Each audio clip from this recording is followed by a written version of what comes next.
한 분야 최고의 스페셜리스트와 함께 심도 깊은 이야기를 나눕니다. 매주 수요일 저녁 8시에 인사드리고 있는 정진희 쇼, 우리 시대 최고의 스페셜리스트를 찾아서 코너입니다. 오늘도 너무너무 귀하고 감사한 분을 모시고 오늘의 주제에 대해서 이야기 나눠보도록 하겠습니다. 오늘의 주제는요, 바로 골다공증과 좀 관련이 있습니다. 그런데 골다공증이 바로 영양질환이라고 말씀 주신 교수님이 계십니다. 그래서 오늘은 이 골다공증에 도움이 되는 음식과 영양제에 대해서 배워보고 그 위에도 골다공증에 대해서 자세히 알아보는 시간을 갖도록 하겠습니다. 오늘 모실 스페셜리스트는요, 바로 가천대 길병원 가정의학과의 서희선 교수님입니다. 교수님 안녕하세요. 네, 안녕하세요. 반갑습니다. 아유, 감사합니다. 네. 또 나와주시고 너무 감사합니다. 제가 7월인가 나왔어가지고 제가 뭐 스페셜리스트라고 하셨지만 저는 관심과 애정이 로 이제 이렇게 스페셜리스트라고 이제 자부하고 있는, 그래서 갱년기에 대한 이제 폭풍 관심과 애정을 가지고 강의를 했었는데, 그때 사실은 준비했던 이 골다공증 내용이 이제 오늘 좀 같이 만나서 말씀드릴 내용인데, 이게 실하고 바늘이기 때문에 뗄 수가 없거든요. 네. 그래서 제가 역시 이것도 사심을 담아서 네, 저희 집안이 골다공증 집안이기 때문에 정말요? 정말로요? 이게 가정력이 굉장히 강하거든요. 그래서 저희 어머니가 지난번에는 갱년기가 심해서 제가 관심을 가졌다고 했는데, 당연히 골다공증이 같이 따라오고 뭐 이모가 이제 4분 계신데 모두 골다공증이신데, 심지어는 첫째 이모는 지금 6번인가 5번째 부러지셔가지고, 심지어는 아드님이 모 병원 대학 교수님이신데 뭐 다른 과시긴 하니까요. 네. 정말 등장빛이 어둡고, 저 외할머니부터 뭐 골절 뭐 가족력이 아주 화려한 집안이거든요. 그래서 관심을 갖지 않을 수가 없고, 애정이 아주 폭풍 애정이 있는 그런 분야이기도 합니다. 네. 그러시군요. 사실 지난번에 그 갱년기 호르몬 치료제, 저희 시청자분들이 굉장히 관심을 많이 갖고 계신 주제인데, 그 치료제에 대해서 하나하나 너무너무 자세히 설명을 해주셔가지고 되게 알찬, 정말 꽉 찬 방송이 됐던 것 같아요. 영광이었습니다. 오늘도 진짜 이 골다공증과 뭐 영양, 뭐 이런 음식과 관련해서 자세하게 또 준비를 해주셨거든요. 근데 사실 뭐 골다공증 걱정 안 되시고 고민 안 되시는 분들 없잖아요. 맞습니다. 오늘 정말 유익한 방송이 되실 것 같습니다. 제가 지난 시간에 잠깐 소개를 드렸지만 오늘도 교수님의 자랑을 조금 도와드리려고 합니다. 교수님께서는요, 연세대학교 의과대학 졸업하시고 폐경기 관리, 비만, 노화 방지 등을 주 진료로 많은 환자들을 보고 계신데요. 특히 이런 갱년기 여성의 폭풍 애정과 사랑을 갖고 계신다는 것이 오늘도 정말 여실히 느껴집니다. 굉장히 많은 환자분들 보셨고 또 최선을 다해서 환자분들 만나신다고 제가 들었는데. 그렇죠. 가족들이 이제 겪은 질환이고 저도 자유롭지 않다 보니까 정말 책에 있는 것과 이 실전은 다 많이 다르거든요. 그래서 오늘 한번 우리 열정적으로 함께, 제가 물론 우리 그 골다공증 약제에 대해서는 뭐 저는 가정의과 의사다 보니까 더 훌륭한 분이 많이 나오셨지만, 좀 가정의과 의사 입장에서 쉽게 조금 섬세하게 한번 같이 짚어보는 시간 됐으면 좋겠습니다. 네, 오늘 준비해주신 슬라이드가 정말 많은데 딱 조금만 한 가지만 여쭤볼게요. 골다공증은 영양질환이다, 이렇게 말씀을 주셨는데, 이게 정말 골다공증의 영양관리가 미치는 영향이 얼마나 큰지 우리가 한번 딱 짚어보고 내용 배우면 훨씬 더 와닿을 것 같아요. 그러니까 우리가 요리가 재료가 맛있어야지 요리가 맛있게 되잖아요. 그러니까 우리가 일반적으로 영양, 사실 당뇨도 어떻게 보면 영양질환이고, 그러니까 이게 당뇨, 혈압과 사실 골다공증과 오래전부터 연관성이 있다는 연구는 아주 오래전부터 지속되어 왔거든요. 그래서 실제로 만성질환이라는 그런 그 호르몬에 의해서 이게 서로 신호가 주고받는 그런 기관이고, 소위 뭘 먹어서 뼈도 만들어지는 거거든요. 그래서 잘 먹어야 잘 만들어진다. 이건 뭐 의학적인 근거나 논문에서 본 건 아니지만, 개인적인 경험상 어떤 분은 똑같은 약을 써도 골밀도가 팍팍 올라가는데 안 올라가시는 분들 잘 보면요, 너무 식사가 부실하신 분들이 많아요. 그리고 막 정말 심한 저체중인 분들은 그게 효과를 잘 발휘하지 못하는 거라는 이제 경험들을 많이 하고 있기 때문에 뼈를 만들려면 뭘 먹어야 되는 거죠, 쉽게 얘기하면.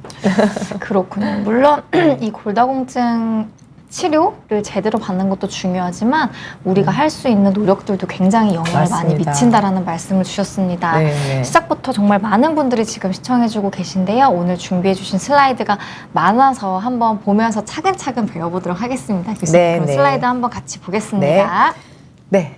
자, 골다공증에 대해서 많이 들어보신 내용인데 일단 영양 전에 우리가 꼭 짚고 넘어가는 거 한두 가지 이제 말씀을 드릴 건데 이 슬라이드는 너무 많이 보셨을 것 같아요. 보시면 여자들은 정상이 10명 중에 2명이고 남자들은 50세 이상에서 반, 10명 중에 5명만이 정상이에요. 50세 이후에서. 생각보다 엄청난 데이터거든요. 그래서 우리 비욘드 가족분들 중에 50세 넘으셨으면 여자든 남자든 여태까지 사실 여성만 강조했지만 남자도 요즘은 굉장히 50대 넘으면 예, 정말 확률적으로 2대 1이거든요. 그래서 골밀도가 무조건 이상 확률이 높다라는 거. 근데 이거 한번 다시 펴보면요. 사실 10명 중에 8명, 9명이 골다공증이나 골감소증이 뼈에 하는 뭔가 거잖아요. 문제가 있다. 이거 이거 진짜 굉장히 심각한 수치죠. 네. 근데 이제 제가 이건 굉장히 사실 매스컴도 많이 알려져 있던 부분인데 제가 오늘 개인적으로 강조하고 싶은 건 남자들도 예외가 아니에요. 굉장히 많은 수예요. 둘 중에 한 명이니까. 이게 사실 골감소증도 뼈가 그냥 이상이 있다는 걸 저는 같은 맥락으로 보기 때문에 이미 시작된 거거든요. 그래서 여성은 정말 심각하고 남자도 예외가 아니다. 50세면 되게 요즘 젊은 나이잖아요. 네. 근데 50세 이후에서도 남자들까지도 신경을 좀 쓰셔야 됩니다. 그래서 뼈는 그냥 밀도만 낮은 게 아니라 우리가 사과를 샀는데 사과가 많이만 들어있으면 되나요? 그 안을 딱 열어봤더니 썩은 사과가 많다. 잘 산 게 아니잖아요. 그렇죠. 네, 마찬가지로 뼈도 양도 양이지만 질이 좋아야 되겠죠. 그래서 요즘에 골 강도에 대한 개념도 많이 지금 이렇게 강조가 계속 되고 있는 부분이고요. 그럼 골다공증이라는 말이 언제 생겼을까 궁금하시죠? 1994년에 처음으로 나온 개념인데요. WHO에서 갱년기에 생기는 골다공증을 골 밀도로 특히 T 점수 정의하자라고 약속을 했어요. 근데 여기 영어로 돼 있지만 이때 이 골감소증은 요거 가지고 어떻게 치료할지는 조금 애매하다 뭐 이런 느낌으로 여기에 이제 메시지가 나와 있고 근데 요 정의가 너무 사실은 좀 애매해가지고 그 이후에 국제 임상 골밀도 확현하는 데가 또 있어요. 이런 데서 아주 구체적으로 제시를 해줬는데 어디를 찍을 것인가? 허리랑 고관절을 다 찍어야 된다. 사실 참고로 저희 나라에서 국가검진할 땐 사실 허리만 찍어주는데 사실은 골밀도가 허리만 찍어서는 안 되고 고관절 같이 반드시 찍어야 되고 그럼 허리는 요추가 5개 있잖아요. 그중에서 요추 1번부터 4번의 평균을 내자. 약속을 한 거예요. 단 다른 구조물이 있거나 뭐 좀 어려운 얘기인데 뒤에 잠깐 설명해 드리겠지만 이제 예외도 있다라는 거를 좀 오늘 강조를 하고 싶어서 보여드렸고요. 교수님 하나 여쭤봐도 네. 될까요? 우리 그 골밀도 검사할 때 어떤 통 안에 들어가서 검사하는 게 네, 네. 허리만 찍는 건가요? 그러니까 허리랑 골반을 다 찍을 수 있는데 요즘에 나라에서 무료로 찍어주거든요. 근데 그런 거는 이제 허리만 찍어주는 게 좀 아쉬워서 골반까지 같이 찍도록 이제 그런 데이터를 좀 볼 수 있도록 병원에 오시면 더 추가로 찍어주시는 게 좋겠다. 이제 그런 권고 사항이고요. 네. 그래서 이 데이터는 되게 유명한데 백인 그 간호사한테 굉장히 많은 수를 대상으로 연구를 했는데 중요한 거는 이제 뒤에 말씀드리겠지만 골감소증은 골다공증 직전 상태거든요. 전당존처럼. 근데 놀라운 사실은 오히려 골다공증보다 더 많이 부러지는 거예요. 골감소증이요? 그러니까 이건 굉장히 오래전 연구인데 이게 여러 가지를 시사하는 건데 골밀도가 이 골절 위험률이랑 꼭 비례하지 않는구나. 아까 말씀드린 것처럼 사과를 무조건 양으로만 사면 안 되는구나. 골밀도가 높다고 해서 그 안에 질이 나쁜 것도 있을 수 있고 골밀도가 별로 안 나쁜데 엄청 질이 나쁠 수도 있고 이게 안 맞는 거죠. 그래서 골밀도가 이 골절을 예측하는 민감도가 높지 않다라는 걸 반증하는 그런 유명한 데이터인데요. 여러분들이 그래서 골밀도 병원에서 언제 찍으시나요? 그냥 병원에 찍자고 할 때?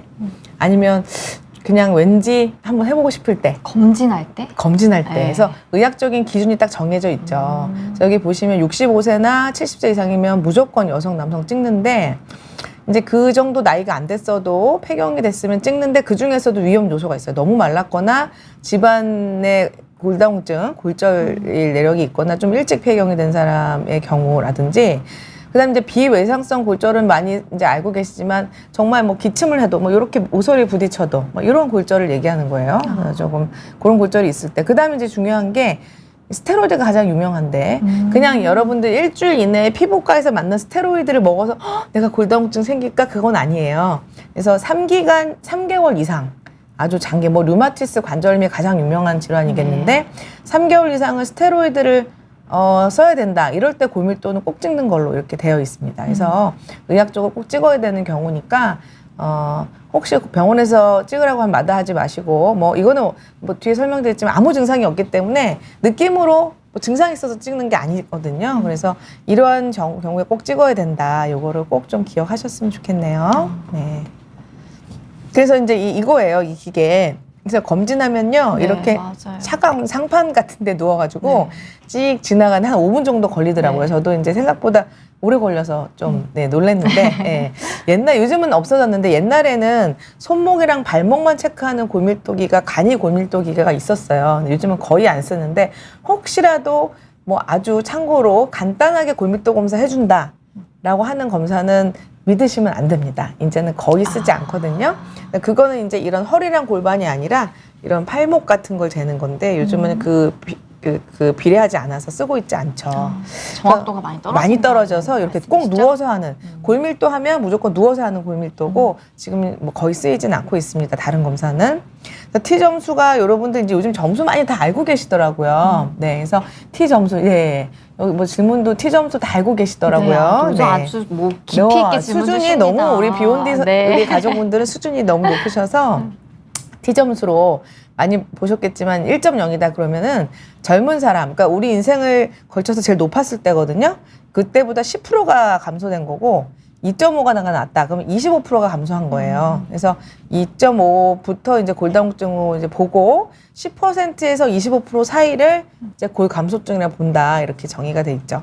사실은 Z 점수는 이제 가끔 이렇게 물어보시면요. 제가 제 또래보단 어때요? 항상 이런 거 되게 왜 이상하게 그러는 제일 궁금증들. 궁금해. 내가 상대적으로 예. 그래서 남들보다 내가 더 나쁜가? 이거 되게 궁금해 하시는데 그거는 사실 Z 점수예요. 그래서 상대적으로 T 점수보다 조금 덜 나쁘게 나오죠. 그러니까 자기 또래보다 비교하는 거지만 치료는 젊은 사람하고 비교한다라는 거예요. 그러면 어떤 분들은 골밀도를 되게 급하게 막 한 6개월 있다 해주세요 이렇게 하시는데 이거는 여러 가지 그 연구를 해봤더니 1년 이내에 하는 건 거의 의미가 없고 그래요. 네. 그리고 뭐 보험도 안 되지만요. 정확하게 365일이 딱 지나야 되는 걸로 돼 있어요. 유의미하다. 네. 그래서 너무 자주 찍는 것도 의미가 없고 아까 보시는 것처럼 방사선이 왔다 갔다 하잖아요. 뭐 그렇게 심하진 않지만 6개월 이런 거는 이제 의미가 아주 꼭 필요할 때 말고는 하지 않고요. 1년이고요. 사실 외국 데이터는 솔직히 우리나라가 되게 이게 저렴해요. 골밀도가. 근데 외국은 너무 비싸가지고 뭐 한 3년 이런 데도 있어요. 사실은. 근데 우리나라는 워낙 싸고 치료 효과를 평가하려면은 반드시 1년에 한 번은 찍어야 된다. 그리고 골밀도가 이상이 없어요. 그래도 50세 이후, 갱년기 중년 이후면 최소 2년에 한 번 추천을 드립니다. 자, 우리 비욘드 가족 여러분들 구체적으로 한번 이 설문지가 은근히 중요해서 한번 해보시죠. 궁금해요. 네, 자 1번입니다. 네. 부모님, 우리 외할머니는 커튼 달다가 넘어지셔가지고 어머. 부러지셨는데 아주 전형적인 고관절 골절의 케이스시죠. 그리고 넘어져서 또 작은 충격. 또 천식이나 이제 아까 강조했던 스테로이드예요. 근데 여긴 6개월인데 저희가 최소 3개월부터도 보고 있죠. 그다음에 제가 이제 4나 5cm 뭐 약간 데이터마다 다른데 뭐 1, 2cm가 아니에요. 4cm면 되게 굉장히 크거든요. 큰데요? 그래서 이거는 이제 골절이 이미 있다라는 거를 이제 의미할 수 있고 너무 말랐거나 기능 저하증 아닙니다. 항진증만 해당이 되는 거예요. 그다음에 이제 위가 없으면 이제 아까 얘기한 영양질환 얘기가 또 나오는 건데 이게 이제 칼슘 흡수 때문에 그런 거고요. 그다음에 너무 일찍 폐경이 되거나 생리를 3개월 이상 안 한다. 이러면 일단 우리 몸에 여성 호르몬이 안 나오면 이때부터 문제가 생기거든요. 참고로 뼈만 문제가 아니라 모든 대사에 호르몬이 이상이 생기기 때문에 3개월 이상 생리를 안 한다. 일단 이거는 산부인과에 가보셔야 되는 경우겠죠. 자, 이 중에서 몇 개라도 해당이 되면 골다공증 의심을 해야 될까요? 네. 느낌적으로. 느낌적으로 한 네, 5개? 5개. 돼야 되지 않을까요? 너무 조금 많이 덜 쓰셔야 되는데요. 그래요? 한 개요. 한 개라도. 한 개만 해당. 딱 한 개만 해당돼도. 그러니까 거의 대부분이죠. 뭐 부모님, 아니요. 네, 네. 골절되면 무조건 해보는 거예요. 이렇게 심하지 않아도요. 네. 그리고 3개월 이상 생리 안 하는 경우도. 아까 강조했는데, 네. 모든 병이든, 당뇨도 그렇고요. 다 그런데, 무슨 병이든 하늘에서 뚝 떨어지는 게 아니라는 거예요. 그래서 빨간불이 되기 전에 항상 중간 단계가 있다. 경고가 있다. 그렇죠. 노란불. 그래서 고혈감소증, 오스테오페니아라고 하는데 이거는 노란불이다. 그래서 우리가 약속을 했는데 중간 단계도 의미가 있다라는 거를 강조를 하는데 이거는 이제 개인 정보 문제가 있어서 환자 걸 들고 나올 수는 없기 때문에 이게 누구냐면 저희 엄마고 어머, 이 직접? 딸은 예, 제 거예요. 선생님 거. 저의 그 개인 정보를 우리 교수님 비욘디 거. 예, 우와. 우리 식구들 위해서 제가 공개를 했습니다. 너무 궁금합니다. 아, 어떤 근데 내용일까요? 참고로 비교를 하려면 2가지 원칙이 있습니다. 같은 기계로 해야 돼요. 이분은 그러니까 저희 기계가 엄마는 예, 다른 A 병원에 저는 저희 병원에서 하면 안 됩니다. 같은 저희 병원에서 한 겁니다. 기계 같고요. 부위도 똑같아요. 당연하죠. 부위도 똑같아요. 그죠? 그리고 여기 이렇게 관심 영역이라는데 네모난 거 있잖아요. 네. 이 사람이 이 신이 아니기 때문에 네, 요거 제가 정확한 네네. 포인터를 위해서 네네. 요거 한번 표시가 될 수 네. 있게 제가 도와드리겠습니다. 네. 이렇게 하면 시청자분들도 레이저가 네네네. 보실 수가 그래요, 있습니다. 그래서 요게 네. 사람이 신이 아니기 때문에 요거를 이렇게 그리거든요. 방사선사 선생님들이. 요게 정확하게 똑같아야 됩니다. 똑같죠? 이렇게 영역이. 네네. 그래서 관심 영역이 똑같은지 보시고요. 궁금해요. 자, 그래서 요거는 이제 보시면 제가 이제 아까 얘기했던 T점수죠, 요게. 제가 보시면 여기 영어로 넥이라는 게 우리 목이잖아요. 이게 목이에요. 고관절의 목. 제가 보시면 여기 보시면 마이너스 0.1인데 아까 이거는 1%거든요. 1.0이면 10%인데 1%면 거의 정상이죠. 그러니까 네네. 20대보다 1% 좀 떨어진 듯한데 이건 누구 거냐? 제 겁니다. 오, 지금 완전 네, 제가 은근히 신경이 많이 쓰여서 굉장히 노력하고 있습니다. 이거 약간 좀 이따 비교를 말씀드릴게요. 골밀도의 금수저라고 할 수 제가 있을 것 말씀드리겠습니다. 같은데요. 제가 네. 워낙 가족력이 심하기 때문에 이거 신경 쓰고 있고요. 네. 자, 요게 이제 저희 엄마 거죠. 예, 여기 목이죠. 넥인데 마이너스 2.6, 그러니까 2.5부터 골다공증이라고 했는데 사실은 이게 제가 엄청 노력해서 관리해드려서 이렇게 되신 거예요. 예, 3점대였죠. 예, 그랬는데 이제 주사도 막 놔드리고 해가지고 많이 올라오신 겁니다. 그래서 유전력을 좀 극복한 자랑스러운 저의 골밀도 이겨내셨다. 결과를 심지어. 비결을 조금 이따 조금씩 공개해드리겠습니다. 네. 네, 네. 자, 이거 제가 개인적으로 강조하고 싶은 슬라이드인데요. 요거 보시면 이게 뭐냐면 허리에 핀을 박은 거예요. 스크류라고 하나요? 정형외과 선생님들이 이렇게 뼈에다가 이 척추 협착증 뭐 이런 것 때문에 이렇게 핀을 딱 고정했어요. 일단 딱 봐도 어쩌죠? 아까 이게 허리랑 제가 비교는 안 되는데 하얗죠, 되게. 네. 이 하얀 게 석회화라는 건데 우리가 많은 분들이 헷갈려 하시는 게 이 골밀도를 찍어서 나쁘다고 말씀드리면 어쩐지 제가 허리가 너무 아프고 막 이러시거든요. 그거는 관절염 증상인 거죠. 다른 개념인 그럼요. 거죠? 골밀도는 약해졌다고 전혀 증상이 증상은 없잖아요. 없다. 네, 골절이 되는 순간에야 증상이 있는 건데 그래서 이분은 굉장한 골관절염이 있고요. 심지어는 심해서 여기 핀까지 받으셨죠. 네. 근데 보시면 제가 아까 뭐라고 했냐면 L1에서 4의 평균을 본다고 했어요. 허리는요. 그래서 보시면 이게 지금 T 점수가 0.6으로 돼 있죠. 이거는 젊은 사람하고 비교해서 전혀 플러스잖아요. 게다가 심지어 낫지 않다는 얘기인데 애석하게도 이 골밀도를 가지고 아유 우리 어르신은 뼈가 세상에 20대 수준으로 통뼈세요 이렇게 얘기를 할 수가 없을 가능성이 많습니다. 왜냐하면 2가지 이유인데 하나는 얘네들이 이 핀이랑 정상 골밀도랑 구분을 못해요. 이 철도 되게 딱딱할 거 아니에요. 정말요? 네. 그다음 석회화도 어떨까요? 딱딱하겠죠. 네. 그러니까 골밀도는 뼈 안에 있는 미네랄의 밀도만 보는 거예요. 아까 다시 강조 양만 보는 거기 때문에 이게 석회화단 뼈인지 심지어는 이런 철이 들어가 있는지 구분을 못하는 거죠. 그래서 이걸 가지고 어머 할머니 너무 뼈가 좋으세요라고 얘기를 못 합니다. 그렇지만 심증은 있는데 아직 현대의학으로 이거는 증명을 할 수 없어요. 그래서 이런 경우는 저희가 TBS라고 좀 어려운 개념인데 고래 질을 알아보는 소프트웨어가 이제 막 개발되고 있어서 아직 임상으로 지금 이렇게 상용화 안 되는 저희 학회 차원에서 많이 보급하려고 노력하고 있거든요. 이런 경우는 TBS라고 하는 그 본 퀄리티를 보는 예, 그런 소프트웨어를 이렇게 여기다가 장착을 하면 그런 것도 요즘 계산할 수도 있습니다만 지금은 연구 단계, 예, 논문을 쓸 때 연구 단계고 임상에서 활용은 안 되는데 요걸 가지고 골밀도 정상이라고 얘기를 할 수가 없다는 거 없다. 네, 강조합니다. 네. 그리고 이런 경우 아주 드물지 않습니다. 많이 보다 보면 참 난감해요.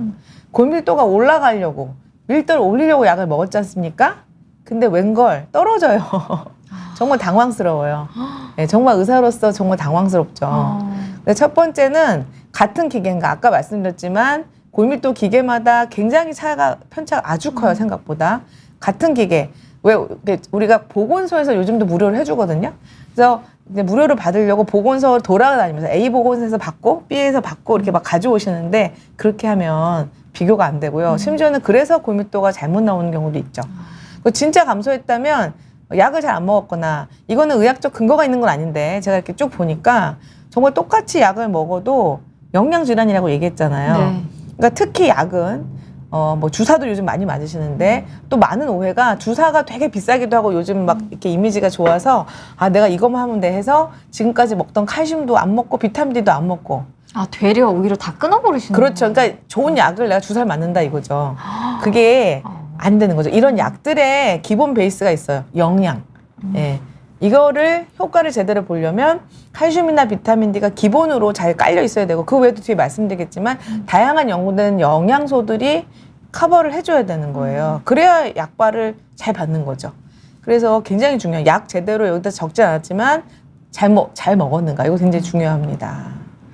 그리고 2차성은 뭐 숨어있는 병이 있다든지 이런 경우도 그리고 그다음에 정말 특발성 그러니까 10명 중에 솔직히 한두 명은요, 나중에 얘기했죠. 프롤리아라는 주사를 좀 되게 많이 네. 1등으로 쓰는데 그 주사를 맞았는데요. 골밀도가 더 떨어지더라고요. 제가 어저께도 참 난감한 경우였거든요. 골밀도가 떨어지셨어요. 안 안 좋아지셨어요. 야. 네, 이런 경우는 정말 특발성, 예, 뭐 설명할 수 없지만 이제 약을 정말 바꿔야 되는 케이스가 생길 수도 있습니다. 골다공증은 우리가 많이 아는 개념이라 그냥 제가 간단히만 보여드릴게요. 예, 우리가 살아있는 뼈죠. 10년에 한 번씩 이게 리모델링이 되는데 오래된 거는 이렇게 파고세포가 갈아치워주고 새 뼈가 생기는 걸 끊임없이 반복하고 있죠. 근데 이게 밸런스가 깨지면서 뼈가 점점 골 밀도가 줄어드는 걸로 알려져 있잖아요. 그래서 이제 허리가 휘고 아까 얘기했는데 심하면 제 환자는 이런 경우가 있었어요. 워터파크 가가지고 네. 손자랑 같이 놀아주다가 슬라이드 있죠. 네. 예, 그 많지도 않아요. 그 얕은 애기 슬라이드인데 첨벙했는데 왜 물에 닿을 때 그 충격이 있잖아요. 물에 닿는 충격. 네, 물에 닿는 충격에 네네. 허리뼈가 부러지셨어요. 네, 되게 특이하신 케이스인데. 아니 바닥에 넘어진 게 아니에요. 물에 그냥 물에 첨벙했잖아요. 그것 때문에 이 허리가 압박골절이 쾅 하는 그 충격, 물에 닿는 충격에도. 그래서 골다공증 심하신 우리 중년의 우리 비욘디 혹시 가족 여러분들 제가 이 자리를 빌어서 워터파크 가셔가지고 손자 손녀랑 같이 미끄럼 타시면 안 될 것 같아요. 안 됩니다. 안 됩니다. 아이고, 조심해 세상에 주세요. 속상해라. 자, 여기서 문제 하나 낼까요? 네. 다음 중 넘어질 때 둘 중에서 어떤 게 더 나쁠까요? 자세가 1번 엉덩방아, 2번 앞으로 자빠지는 거. 보기는 이게 제일 나빠요. 되게 민망해요. 이렇게 확 앞으로 자빠지면 너무 창피해서 아픈지도 모르거든요. 그래도 2번이 전 나을 것 같아요. 차라리. 어떻게 하셨어요? 역시. 뭔가 손이 네. 그나마 맞아요. 역시 예리하신데 좀 보기는 사납고요. 되게 창피한데 이렇게 자빠지면 여기도 써있지만 요골골절이 제일 많거든요. 네. 이렇게 잡으니까 이거는 1개월이면 붙어요. 쉽게 이 뼈가 아주 쉽게 폈죠.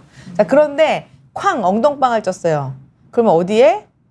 대퇴, 그다음 고관절. 심지어는 그렇죠. 척추 두 군데가 보시면 뭐 유명하잖아요. 네. 우리가 분필 부러뜨려 보셨어요? 네. 분필? 자, 이런 손목이라든지 이런 골절은 이렇게 스폰지처럼 이렇게 딱 골진이 나와서 붙는데 굉장히, 그러니까 대사적으로 활발해요. 그래서 잘 부러지지만 또 잘 붙어요. 그런데 고관절은 사실은 굉장히 딱딱한 뼈고 대사적으로 좀 활성도가 낮아요. 그래서 웬만해서는 안 부러지지만 한 번 부러지면 무서워요. 그러니까 아까 제가 분필 얘기했죠. 분필 똑 부러뜨리고 한번 붙여보세요. 붙나? 안 붙죠. 안 붙어요. 특히 대퇴부는 그래서 진짜 오래 걸려요. 골진 나오는데 오래 걸리고 그렇게 되면 어떻게 돼요? 사람이 누워야 되니까 누워 있어야 된다. 뭐 흡입성 폐렴 뭐 아시죠? 그런 걸로 네. 가게 되고 실제로 이렇게 확 주저앉아가지고 키가 확 줄어드는 거예요. 이게 얼마나 무섭냐는 거죠. 그래서 제가 조금 이거는 뭐 우스갯소리로 그냥 엎어지세요, 그냥. 엉덩이를 앞으로 지켜라. 네. 앞으로 넘어질 것 같으면요, 그냥 엎어지세요. 제가 막 그렇게 얘기한다니까요.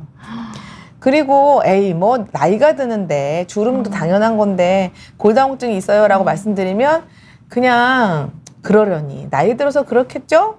그렇게 생각하시는 분이 의외로 아직도 있으시더라고요. 절대 그렇지 않고 다시 강조하지만 아파서 치료하는 게 아니고 골절 예방입니다. 그리고 무조건 빠를수록. 그러니까 우리나라는 이 보험 제도가 이제 약간의 비급여에 대한 오해가 있어요. 자, 비급여 하면 두 가지 개념인데 좀 불필요한데 내 돈 내고 하는 것 같은 개념이 있죠. 근데 정말 골다공증 학회에서 너무 열심히 노력하고 있는데 뼈에 대한 비급여 개념은요. 조금 외람되고 죄송하지만 나라에서 돈이 모자라가지고 이 보험을 해드리면 좋은데 재원이 안 돼서 비급여가 된 경우가 너무 많아요. 재정상의 문제다. 그러니까 뼈로는 비급여입니다라는 나라 이미지가 쓸데없는데 그냥 뭐 내가 돈을 내고 하려면 해라는 이미지가 전혀 아니고 의학적으로는 너무 근거가 있지만 나라에서 차마 돈을 못 대준다 이런 개념이라는 거. 그래서 그 비급여예요 뭐 이렇게 얘기하면 약간 이제 주저하시거든요. 항상 뭐 비용도 있지만 근데 그 느낌이 불필요해서가 진짜 아니라는 거. 그래서 정말 빠를수록 좋다는 거. 급여랑 상관없이요. 네. 그리고 계속 네. 이제 뼈가 부러지는 네. 거에 대한 걸 많이 이야기를 주셨는데 또 한 가지 좀 여쭤보고 싶은 게 네. 아까도 이제 케이스 말씀 주셨는데 왜 한 번 넘어지시는 분들이 계속 넘어지시잖아요. 그렇죠. 그 이유가 좀 궁금해요.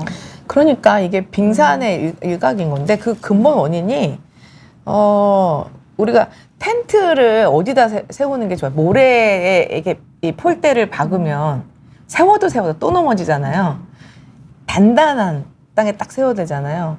그러니까 이게 근육과 이 뼈는 연결이 돼 있거든요. 그래서 근육이 사실은 뼈가 약해도 탄탄하면 안 넘어질 수 있는데 근육이 흐름을 하니까 넘어지면 또 넘어지는 거죠. 그래서 약간 계속 악순환이 되는 그럼요. 느낌이네요. 예. 그래서 뭐 요즘은 이 어떤 약들이 뼈가 건강해진 약이 연구를 해보니까 요즘에 사실은 뼈는 좋은 약이 있는데 근육을 늘린 주사나 그런 없거든요. 근데 연구를 해보니까 이 근육을 막 지금 연구 중인데 좋아지게 하는 약들이 써보면 다 뼈도 좋아지더라는 거예요. 근육과 뼈는 신호를 보내고 있거든요.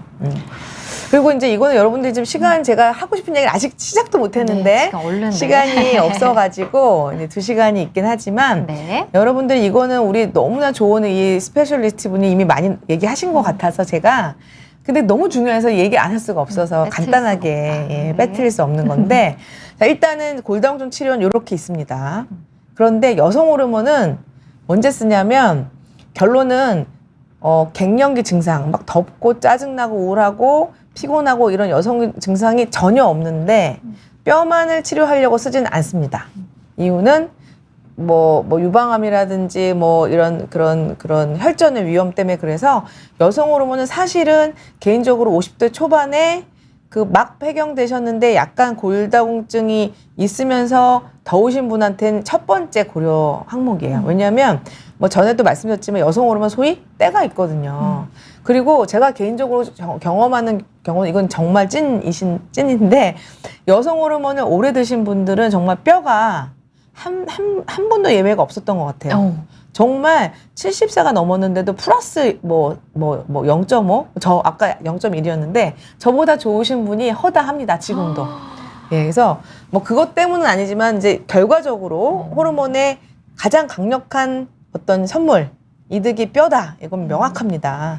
다만 갱년 증상이 없을 때 호르몬을 쓰진 않습니다. 지금 동반자스 첫 번째. 그리고 여태까지는 비스포스포네이트를 10년간 우리나라에서 1등으로 처방했었죠. 네. 근데 그러다가 이제 이런 6개월 하면 프롤리아 진짜 많이 쓰잖아요. 넘어왔는데 또 이 썸도 좀 이따 설명드리겠지만 이 뭐 매일 맞는 이렇게 펜 타입으로 된 요건데 인슐린처럼 매일 맞는 것도 있고 6개월에 한 번, 뭐 한 달에 한 번 너무 종류가 많아서 좀 어렵게 느껴지실 수 있는데요. 이제 이거를 잠깐 설명드릴 거예요. 비스포스네이트 10년 됐고요. 잘 보시면 지금 10년 전부터 여러분들 중에 일주일에 한 번 먹었다, 3개월 한 번 주사 맞았다, 매일 드시는 약 거의 이겁니다. 비스포스포네이트인데 여기 보시면 이 약은요, 우리가 뼈를 녹지 않게 하는 약이기 때문에 너무 녹지 않게 하다 보면 뼈가 생기는 걸 억제하기 때문에 이렇게 치아를 발치하면 우리가 새살이 돋게 하려면 이렇게 상처가 나면 새살이 돋는 그런 과정이 필요하듯이 치아도 이렇게 치아를 뽑으면 그 새뼈가 이렇게 메워져야 되는데 이 비스포스포네이트는 새뼈가 메워지질 않아요. 그러니까 계속 거기가 곪겠죠. 그래서 괴사가 되는데 제일 중요한 건 이게 굉장히 그 빈도가 이렇게 팩트는 이렇게 낮다는 거고요. 다 생기는 게 아니에요. 아주 구강 유상이 불량하거나 염증이 있고 특히 틀니, 뭐 당뇨병이 오래되거나 그리고 술 많이 하시고 뭐 이런 분들이 사실 생기는 거거든요. 비혈전형 대퇴골절은 이게 이제 너무 뼈를 아주 강하게 억제하다 보니까 왜 그런 거 있잖아. 리모델링을 할 때 이렇게 그 아예 그 이렇게 파괴를 못하게 막으면 새로운 뼈가 안 생긴다고 했으니까 오래된 뼈가 오래되면 그것도 저절로 부러질 수가 있는 거예요. 그래서 예, 더 아이러니한데 이 비스포스포네이트를 너무 오래 쓰면 다른 절대 부러지지 않는 분위기가 저절로 부러질 수가 있어요. 그런데 중요한 게 이거거든요. 네. 제가 아까 얘기한 턱뼈 괴사, 이게 비전형 대퇴골절이에요. 뭐 2년, 8년 써 있는데 중요한 게 여기 자살. 그다음에 그냥 일반 기스나는 교통사고가 아니라 입원하는 치명적인 사고 예, 보다 굉장히 작아요. 그래서 되게 안타까운 게 이런 거예요. 우리가 정말 지금 당장 나가서 운전하고 가다가 교통사고 날까봐 차를 안 몰고 다니는 그렇진 예. 않죠. 그런 분으로 저희 눈에는 보이는 거죠. 예. 이게 무서워서 치료를 마다하시는 분은 그렇게 느껴지고 사실 이게 정말 그래서 이 방송의 매스컴의 그런 정말 이 중요성인데 이 잘못된 루머가 오래 가잖아요. 그렇죠. 예, 그래서 각인되는 게 예, 그 있잖아요. 뉴스에서 이게 아다루가 어다른데 그 차이가 너무 커서 이 정도 빈도라는 얘기를 안 해주셨어요. 너무 서운하게 의사들 입장에 서운하게. 그래서 다 거의 생기는 것처럼. 근데 저희 친척분 중에도 이제 뭐 치과 선생님들 많이 있으신데 우리 그 선생님께서 실제로 이런 경우를 당하신 거예요, 본인이. 그러니까 열심히 치료해 나왔는데 이렇게 뭐 10,000명 중에 한두 명인 이 환자가 나한테 오면 얼마나 속상하시겠어요. 그래서 치과 선생님의 또 입장은 저도 이해는 가요. 그렇지만 실제 사례는 이렇게 적다라는 거 다시 강조를 합니다. 네. 그래서 이제 썸이라는 거는 이제 호르몬 편에도 얘기했지만 일종의 여성 호르몬을 약간 변형시킨 케이스예요. 되게 아이러니한 게 이거는 갱년기 증상, 특히 더운 게 제일 심하시잖아요. 근데 이거는 여성 호르몬이랑 비슷한 효과가 있어서 유방암을 억제하는 효과가 되게 크거든요. 근데 되게 아이러니하게 얼굴이 더워질 수가 있기 때문에 아주 심한 갱년기 증상을 겪는 분한테는 썸은 별로. 예, 골다공증 예방에 치료 예방 도움이 안 되고 되게 약합니다, 약은. 그래서 요즘에 이 이베니티라는 게 이제 이거는 정말 대단한 약인데 흡수를 억제하고 또 형성을 촉진하는 두 가지 효과를 같이 가지는 약인데 왜 우리 그런 거 있잖아요. 정말 푼돈을 아껴서 지출을 아껴서 자산을 늘리는 거랑 돈을 어디 가서 많이 벌어오는 거랑 뭐가 더 자산이 빨리 늘어요? 갖고 와야죠. 가져와야죠. 네. 그런 개념. 지금까지 10년 동안은 우리는 아끼고 아껴서 뼈가 깎여나가지 않게 푼돈을 모으는 개념으로 치료했다면 이베니티라는 약은 왕창 돈을 벌어다 주는, 그러니까 뼈를 확 만들어 버리는 거예요. 형성을 촉진하는 확 촉진하는 것까지. 거죠. 그래서 지금 개념으로는 1년을 이거를 매달 맞아야 되는데 확 올려놓고 그 다음에 나머지를 쓰자라는 트렌드예요. 근데 다는 아니고 뭐 아까 제가 2.5라고 했는데 이게 이제 3.0 이상, 뭐 아까 지금 자세히 얘기하겠지만 30% 이상 뼈가 많이 나쁜 경우에는 이렇게 되어 있고요. 그 다음에 이제 이것도 되게 많이 써요. 이게 유명한 거 프롤리아라는 건데 이거는 이제 그 비스포스포네이트보다는 좀 뼈를 이렇게 아끼는데 그 비스포스포네이트의 가장 강력한 치명적인 단점은 뼈에 이게 붙어 있으면 약을 끊어도 막 6개월, 1년 이게 남아있는 거예요. 그러니까 갑자기 치아를 발치할 수도 있잖아요. 근데 그 비스포스포네이트는 오늘까지 먹었는데 내일 발치를 할 수가 없어요. 그게 좀 이렇게 몸에서 빠져나갈 때까지, 그러니까 정확하게 이 턱뼈에서 빠져나갈 때까지 기다려 주셔야 되는 게 큰 단점이었는데 이 프롤리아 주사는 똑같이 뼈를 아껴서 녹지 않게 하는 거지만 주사를 맞고 그게 6개월 가잖아요. 네. 그 시간이 지나면 그냥 끝이에요. 남아있는 게 전혀 없어서 그게 굉장히 안전하고 또 중요한 거는 이게 암 환자한테도 쓸 수 있어요. 남성 전립선 암이나 유방암은 당연히 그렇겠지만 그리고 이제 우리 뭐 많은 선생님들이 강조했지만 제가 아시는 주위 지인만 해도 3명이나 이 프롤리아 주사를 맞다가 임플란트 한다고 그냥 딱 끊어버리신 거예요. 그랬는데 그 끊은 직후에 뼈가 부러지신 거예요. 저희 이모님도 그래서 부러지셨더라고요. 중단했을 때 좀 악화되는. 딱, 예, 중단했을 때 악화되는 정도가 아니라 그냥 부러지시는 거예요, 그냥. 왜냐면 이거는 그냥 그거 할 때만 효과가 있기 때문에 끝나면 오히려 리바운드라고 그동안에 막혀 있던 그 파고세포들이 막 억울하게 지금 억제를 막 당하고 있었을 거 아니에요. 뼈를 갉아먹을 그런 준비를 계속 하고 있다가 이 약이 빠지면서 그게 그냥 와르르 밀려오는 거예요. 그래서 더 많이 파고세포가 더 많이 파먹는 거죠, 뼈를. 더 많이 나빠지는 이거 굉장히 심각한 지금 이슈가 되고 있어요. 너무나 심각하게도. 그리고 막 6개월이니까 사실 기간이 기니까 자꾸 깜빡하고 막 한두 달 그냥 막 바쁘니까 넘기시다가 부러지는 경우 너무 많습니다. 그렇군요. 그리고 또 중요한 게 또 하나 있어요. 이 프롤리아 주사를 맞다가 뼈를 만드는 것 중에 매일 맞는 주사가 있거든요. 이걸로 바꾸면 오히려 더 떨어져요. 떨어져요. 네. 근데 요거까지 이제 저희 의사들이 챙길 목이긴 한데 일부 어떤 주사는 이렇게 순서를 안 맞추면 안 되는 것도 있구나. 이게 또 굉장히 중요한 이슈라는 것도 한번 한국지입니다. 기억해 주시고. 그래서 또 퀴즈. 저는 퀴즈를 좋아해서. 네, 퀴즈 타임입니다. 퀴즈 타임. 자, 임플란트 할 때 맨날 소견서, 맨날 컨설트라고 하는데 저희가 맨날 적는데 먹어도 됩니까? 됩니다라고 쓰는 약이 이 중에 하나 있습니다. 뭘까요? 어떤 거예요? 저 이게 채팅이 네. 조금 딜레이가 있기는 한데 요거 한번 네. 보시고 네. 맞춰봐 주시면 감사하겠습니다. 항상 네. 이제 골다공증 치료제하면 이슈가 되는 게 이제 치과 치료인데 맞아요. 이거는 혹시 우리 비욘디 가족 여러분들은 뭐 수준이 너무 높아서 이미 알고 계실 것 같기도 한데 제가 한번 이제 퀴즈를 통해서 한번 더 짚어보려는 거예요. 네. 자, 다시 한번 비스포스페네이트는 아까 얘기했죠. 이 턱뼈에 남아있다고. 네. 그래서 아까 또 얘기했지만 이거를 먹고 그 다음날 아니면 일주일짜리 먹고 뽑을 수가 없다 그랬죠. 네. 그러니까 안 되겠죠. 네. 예, 이게 이제 제일 유명한 거고요. 자, 그 다음에 프롤리아 주사. 아까 이 비스포스포네이트랑 프롤리아 주사의 가장 큰 차이는 뼈를 이렇게 녹지 않게 억제는 하는데 얘는 그 효과가 되게 오래 이 턱뼈에 남고요. 얘는 끊은 순간 딱 끊어져요. 그래서 구체적으로 이거는 6개월짜리잖아요. 네. 그래서 아직 확실한 그건 아니지 엑스퍼트, 그러니까 조금 어떤 그런 리더들의 이제 의견인데요. 1, 2, 3은 굉장히 약효가 세다고 돼 있기 때문에 주사를 맞고 1, 2, 3개월 안에는 안 하시고 4, 5, 6 사실 5, 6개월째는 뭔가 해도 되겠다라는 의견이 좀 지배적이에요. 그래서 이렇게 주위에 보면은 저희 우리 그 프롤리아 주사 맞고 골괴사 오셔서 속상해하시는 치과 선생님한테 제가 여쭤보니까 공교롭게도 맞은 지 얼마 안 된 다음에 이거를 하셨던 것 같더라고요. 그래서 그런 기간이 이거는 좀 있다는 거 참고해 주셔서 너무 급하게 뽑아야 되면은 예, 한 4, 5, 6 정도에 발치도 하고 임플란트 하시면 되고요. 그래서 그냥 말씀을 드리면 그래서 정답은 이거예요. 빨간색 썸인데. 네. 맞춰주셨어요, 이성순. 역시 우리 비욘디 네. 가정 여러분은 역시. 네.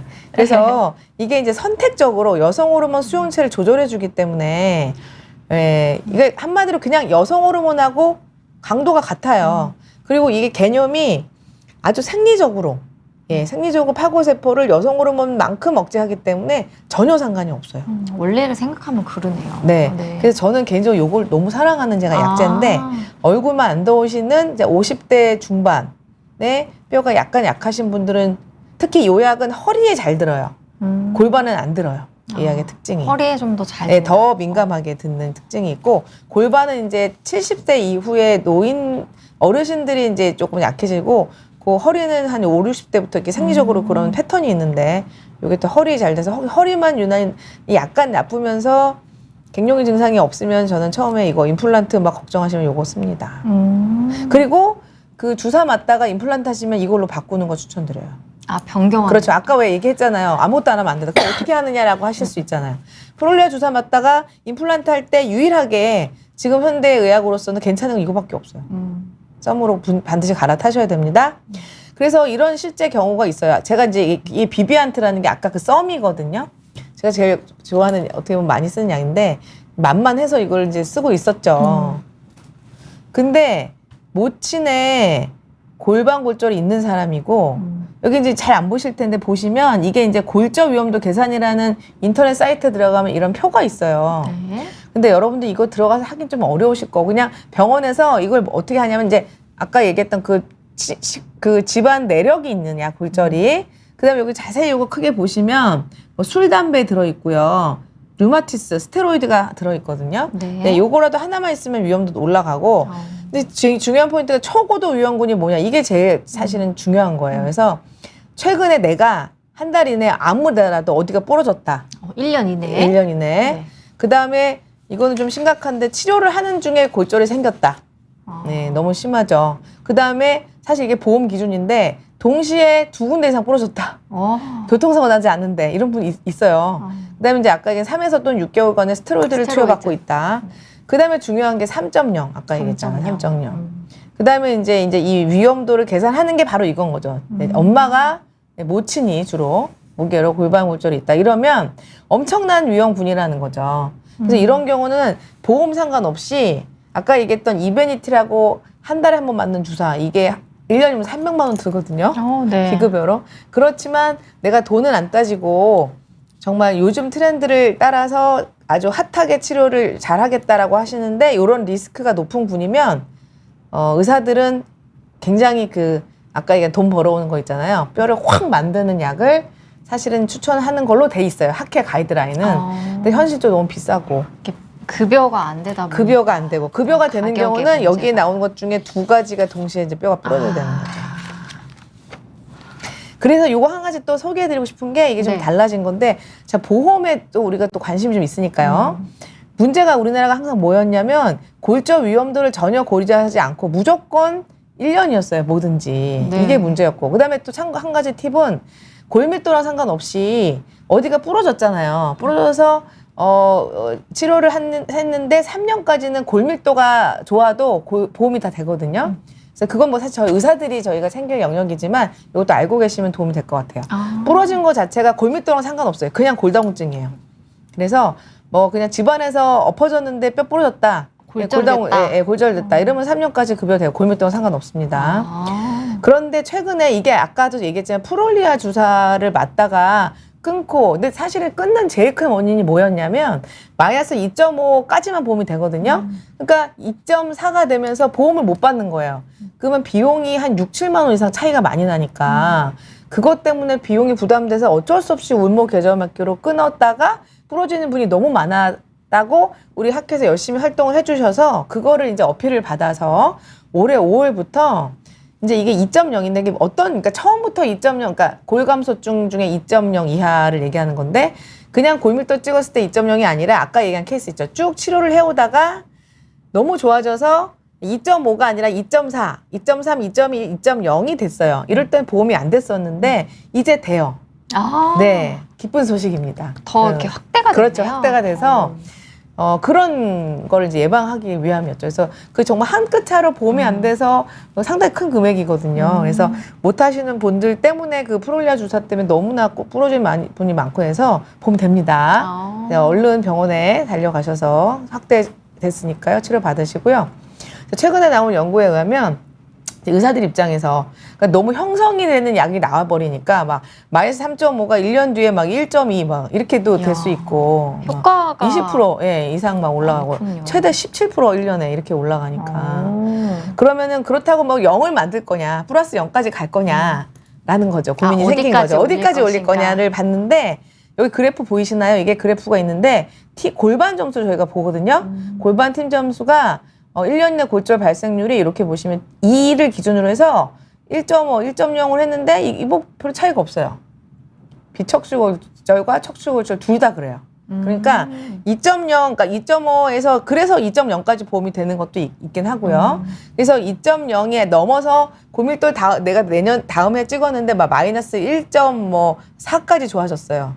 네, 그러면 저는요. 뼈를요 20대로 만들겠습니다. 플러스까지 만들어주세요. 그럴 필요는 없다는 거죠. 그렇게까지는 해도 없다. 여기 보시면 별로 리스크가 차이가 없다는 거. 그래서 신기하네요, 이것도. 마이너스 뭐 저는 0.5 플러스 1.5까지 만들어주세요. 이렇게까지 하실 필요는 없습니다. 그래서 사실은 제가 이제 가정의학과 의사다 보니까 요거 좀 디테일하게 설명드리려고 준비를 한 건데, 칼슘 뭐 많이 다 알고 너무 어려운 분야이기도 합니다만, 과거에는 이게 제가 이 슬라이드 이거 10년 전에 만들었던 슬라이드에 이게 1,500으로 돼 있었어요. 엄청 차이 많이 쳐. 이런 것도 그래서 과학은 바뀌고, 과학은 진리가 아니고 변하고 있습니다. 네, 많이 바뀌었습니다. 많이 바뀌었네요. 특히 좀 아이러니한데 골밀도랑 그러니까 골다공증과 갱년기가 너무 많이 변하고 있어요. 예, 이렇게 변하는 지식 가운데 있는데 그래서 많이 줄었습니다. 그래서 이 청소년기는 이제 성장을 해야 되니까 좀 많죠. 그다음에 20세 이상 700mg인데 임산부도 옛날엔 조금 차이가 있었는데 그것도 통합이 됐어요. 그래서 700으로 아시면 되겠고 구체적으로 짠데 커피는 2잔, 탄산음료는 이제 우유 대신 탄산음료 먹는 아이들이 골밀도가 나쁘다는 연구 결과가 있기 때문에 이 칼슘을 잡아 끌어 나가죠. 네. 안 된다. 자, 그래서 개인적으로는 뭐 이런 어떤 요즘 뭐 홈쇼핑 이런 데서 사실은 좀 칼슘이 좀 뭐라 그럴까 좀 이렇게 과다하면 나쁘다는 거 좀 너무 많이 방송을 하다 보니까 오해를 많이 받은 거 좀 억울한 면이 있어서 많은 선생님들이 강조하셨지만은 데이터를 보여드리면 J예요, J. 영어 J 아시죠? 네. J.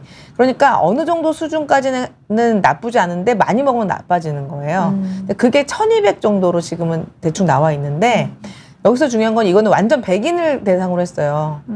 그런데 1200이면은 어느 정도 수준이냐? 이건 외국 사람이죠. 네. 아침에 칼슘 강한 우유에다가 시리얼 말아 먹고 막 점심에 치즈, 그다음 저녁에 샐러드에도 치즈 섭취가 왕창. 훨씬 분위기가 틀리죠. 그래서 적었지만은 많으니까. 두부, 우유 하루에 2잔, 치즈 2장 이렇게 매일 드시면 칼슘 보충제를 드실 필요가 없어요. 이 정도면 하루에 뒤에 설명드리겠지만 충분 섭취가 됩니다. 그런데 여러 가지 이유로 유제품을 어르신들이 못 드시거나 안 드시거든요. 그러면 보충제 1200ml 이하는 드실 수 있어요. 필요하다. 최근에 가장 핫하게 2021년에 요 기자분이 바로 이제 발표를 했는데 우리나라 데이터가 그동안 없었거든요.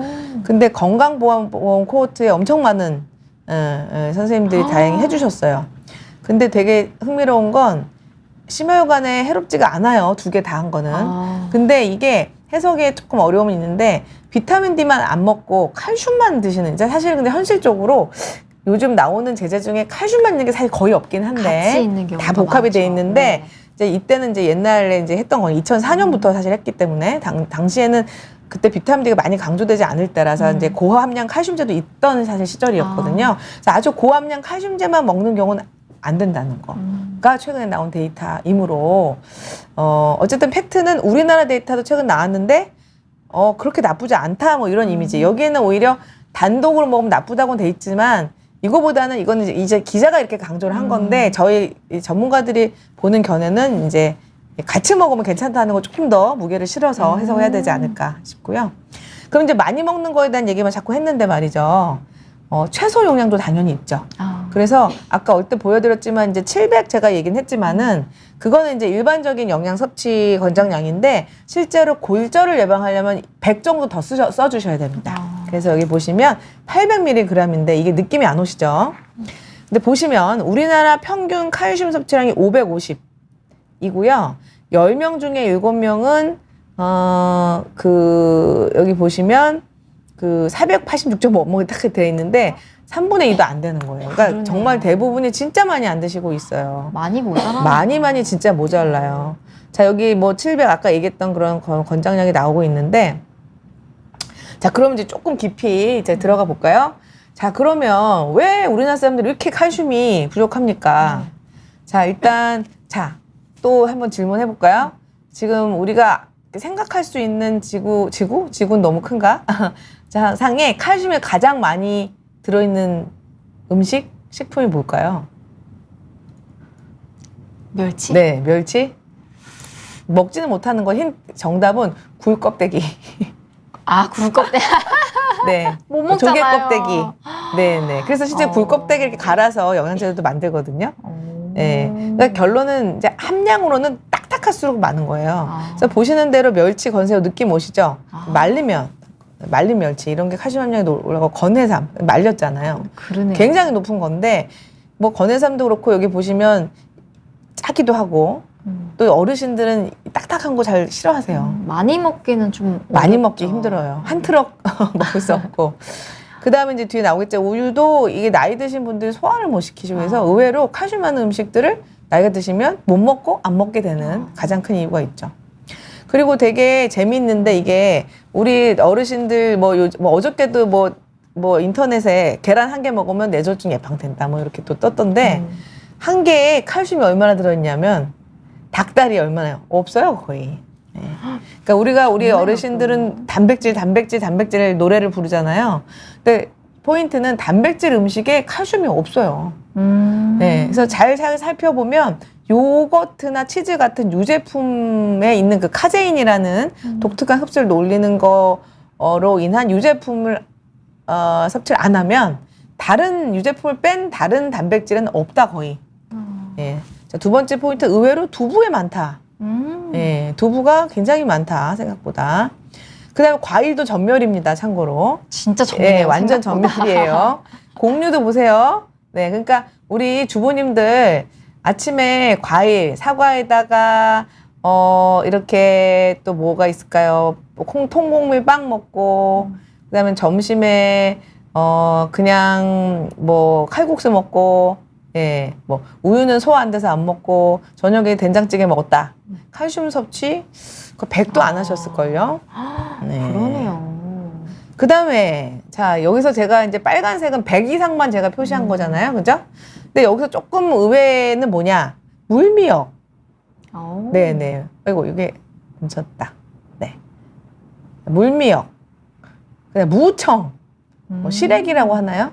말린 채소에 의외로 칼슘이 많아서 그 나이 드신 분들 뭐 우유가 부담스러우시면요 시래기나 그다음에 뭐 고구마 줄기 말린 거, 예, 뱅어포는 이제 짜니까 좀 많이 못 먹어도 일단 결론 말린 물 해조류나 말린 그런 이런 나물류에 많다. 네. 자 이제 포인트가 또 흡수 되겠습니다. 흡수. 많으면 다 되나요? 안 되죠. 흡수가 중요하고 실제로 그 칼슘 영양제들 사이에서 서로 회사들마다 좀 싸운다고까지 표현해야 될 정도 흡수율 전쟁인데 실제 음식도 흡수율이 많이 높지 않아요. 근데 여기 40이라고 돼 있는 것도 그냥 평균 그냥 성인이 40%지 나이 드신 분들은 15%까지 떨어진다는 연구도 있고요. 뭐 청소년기에는 한 60까지 올라가기도 해요. 확 이제 그 흡수를 많이 해야 되니까. 뭐 시금치는 많이 알려져 있지만 예, 섬유질이 또 많을수록 칼슘 흡수를 억제하잖아요. 예. 근데 여기서 제가 강조하고 싶은 포인트 바로 이 부분이에요. 왜 나이가 들면 떨어지느냐? 자, 위축성 위염 뭔지 아시죠? 네. 위 점막이 얇아지면 뭐가 안 나오죠? 위산. 가장 유명한 약이 칼슘인데 칼슘은 이원화라고 하죠. 그래서 이게 산이 만나서 칼슘이 이렇게 자유롭게 날개를 달아줘야지 이게 흡수가 되는데 그게 위산이에요.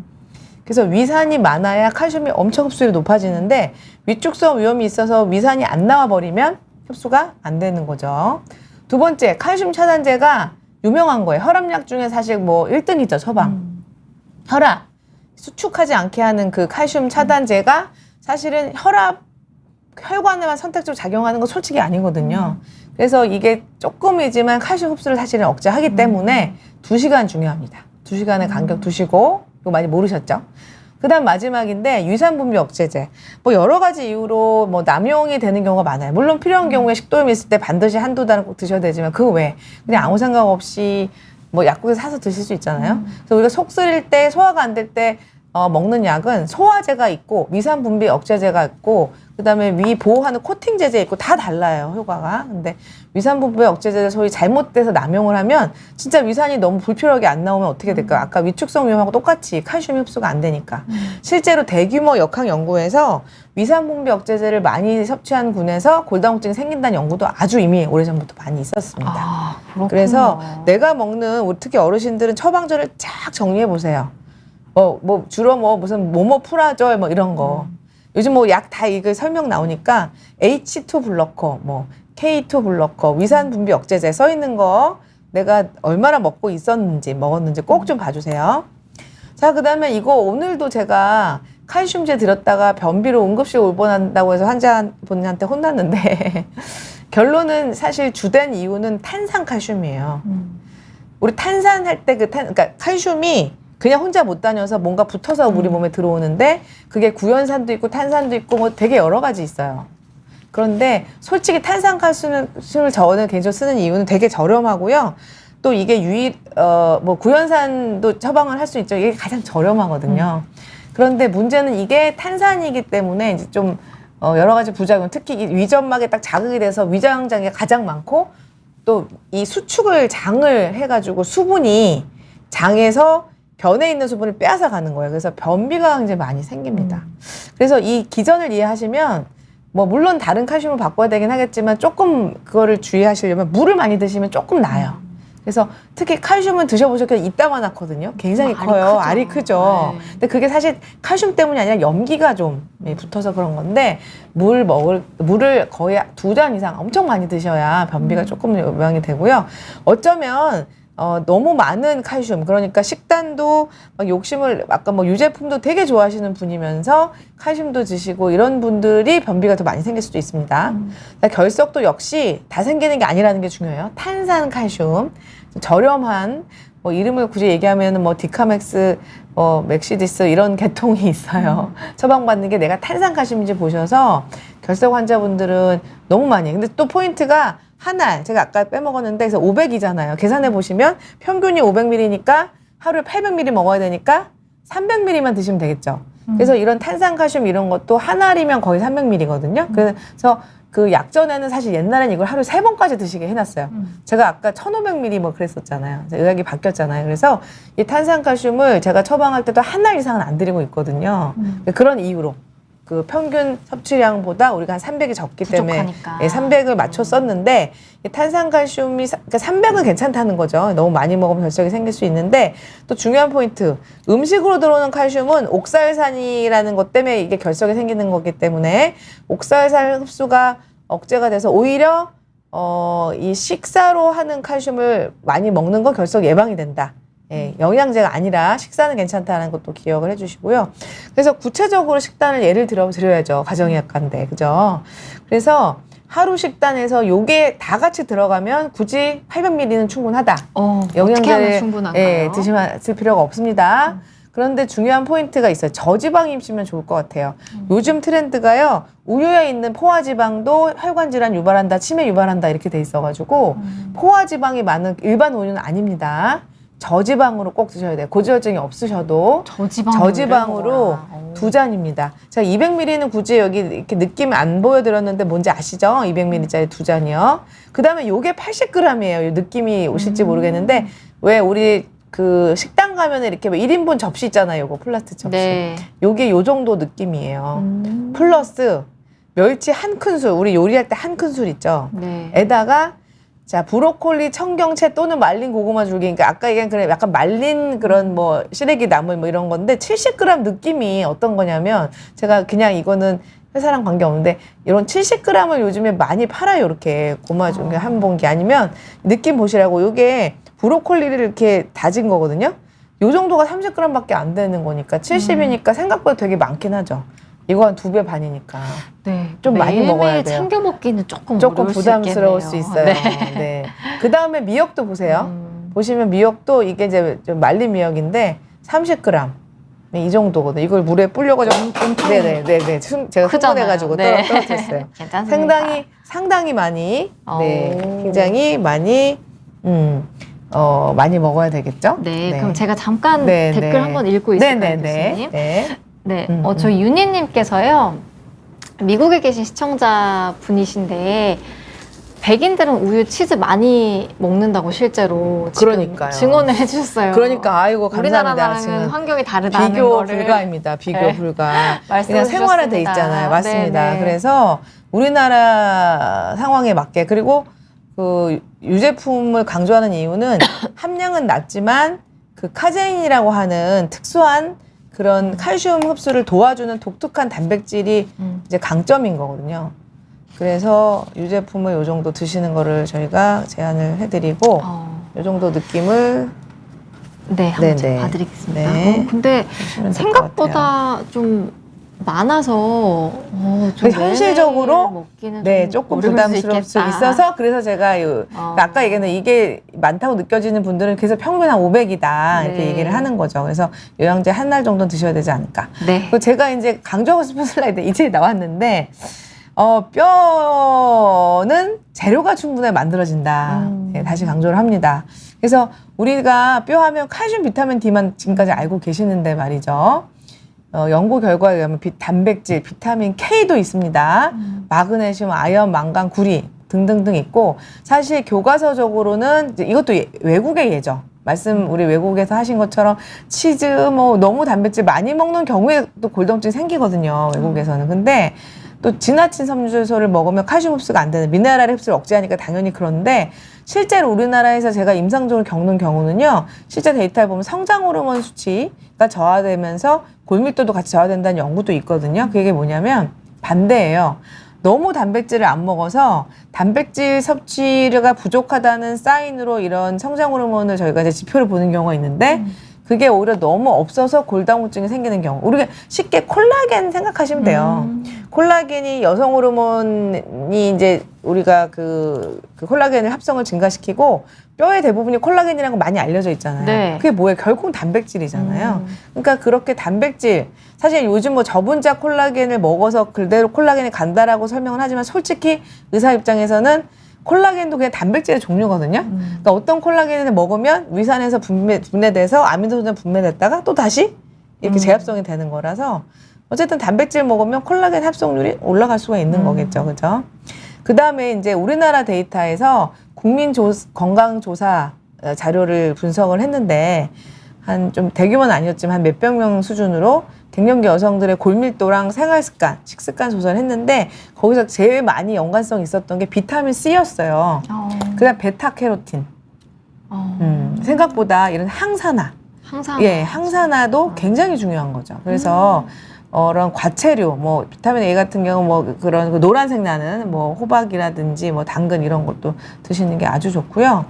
그다음에 이제 아까도 얘기했지만 칼슘은 이제 단독으로 일하는 게 아니거든요. 그래서 비타민 D랑 이것도 또 실과 바늘인데 비타민 D를 반드시 섭취를 많이 해줘야 칼슘이 더 시너지 효과가 있으니까 다시 강조했잖아요. 2컵 정도 요보면 용량이 나오는 거고 뭐 개인적으로 유당 불내성 시 요플레 요구르트인데 요즘에 요플레도 또 유지방이 무지방 요플레는 사실 맛도 없고 구하기가 어려워가지고 예, 이거 조금 어려움이 있는데 그래서 요즘에 뭐 산양류 많이 드시고 그러시더라고요. 근데 어쨌든 거기도 카제인은 있고 칼슘 흡수율은 비슷하기 때문에 예, 유당이 별로 없잖아요. 그런 것들은. 그래서 배가 아프시면 그런 것도 괜찮습니다. 뭐 뱅어포 이런 거 많이 드시는 거 뭐 기본이죠. 짜게 안 먹는 거 다시 강조했고요. 그래서 다시 강조하지만 칼슘 흡수에 관여하는 게 비타민 D는 많이 알려져 있었는데 성호르몬도 당연한데 성장 호르몬이라는 게 중요해요. 그래서 이제 콜라겐 생각하시면 되기도 하고 단백질 섭취도 중요하고 그다음 이제 부갑상선 호르몬이 부족해도 이제 칼슘 흡수가 안 되는데 부갑상선 호르몬이 칼슘을 조절하는 호르몬이기 때문에 당연히 그렇고 또 되게 아이러니한데 나이가 드는 거 기본인데 안 움직여도 칼슘 흡수가 안 돼요. 움직이지 않는 게 영향을 주나요? 네. 그러니까 가만히만 있어도 칼슘 흡수가 안 된다니까요. 그래서 막 이렇게 엉덩이 안 붙이고 움직이는 것도 칼슘 흡수를 더 잘 되게 한다라는 겁니다. 그 다음에 이제 뭐 이런, 그러니까 사실 간질 치료제라고 해서 조금 부담이 있는데 요즘에 신경통 약으로 간질 치료제 많이 쓰거든요.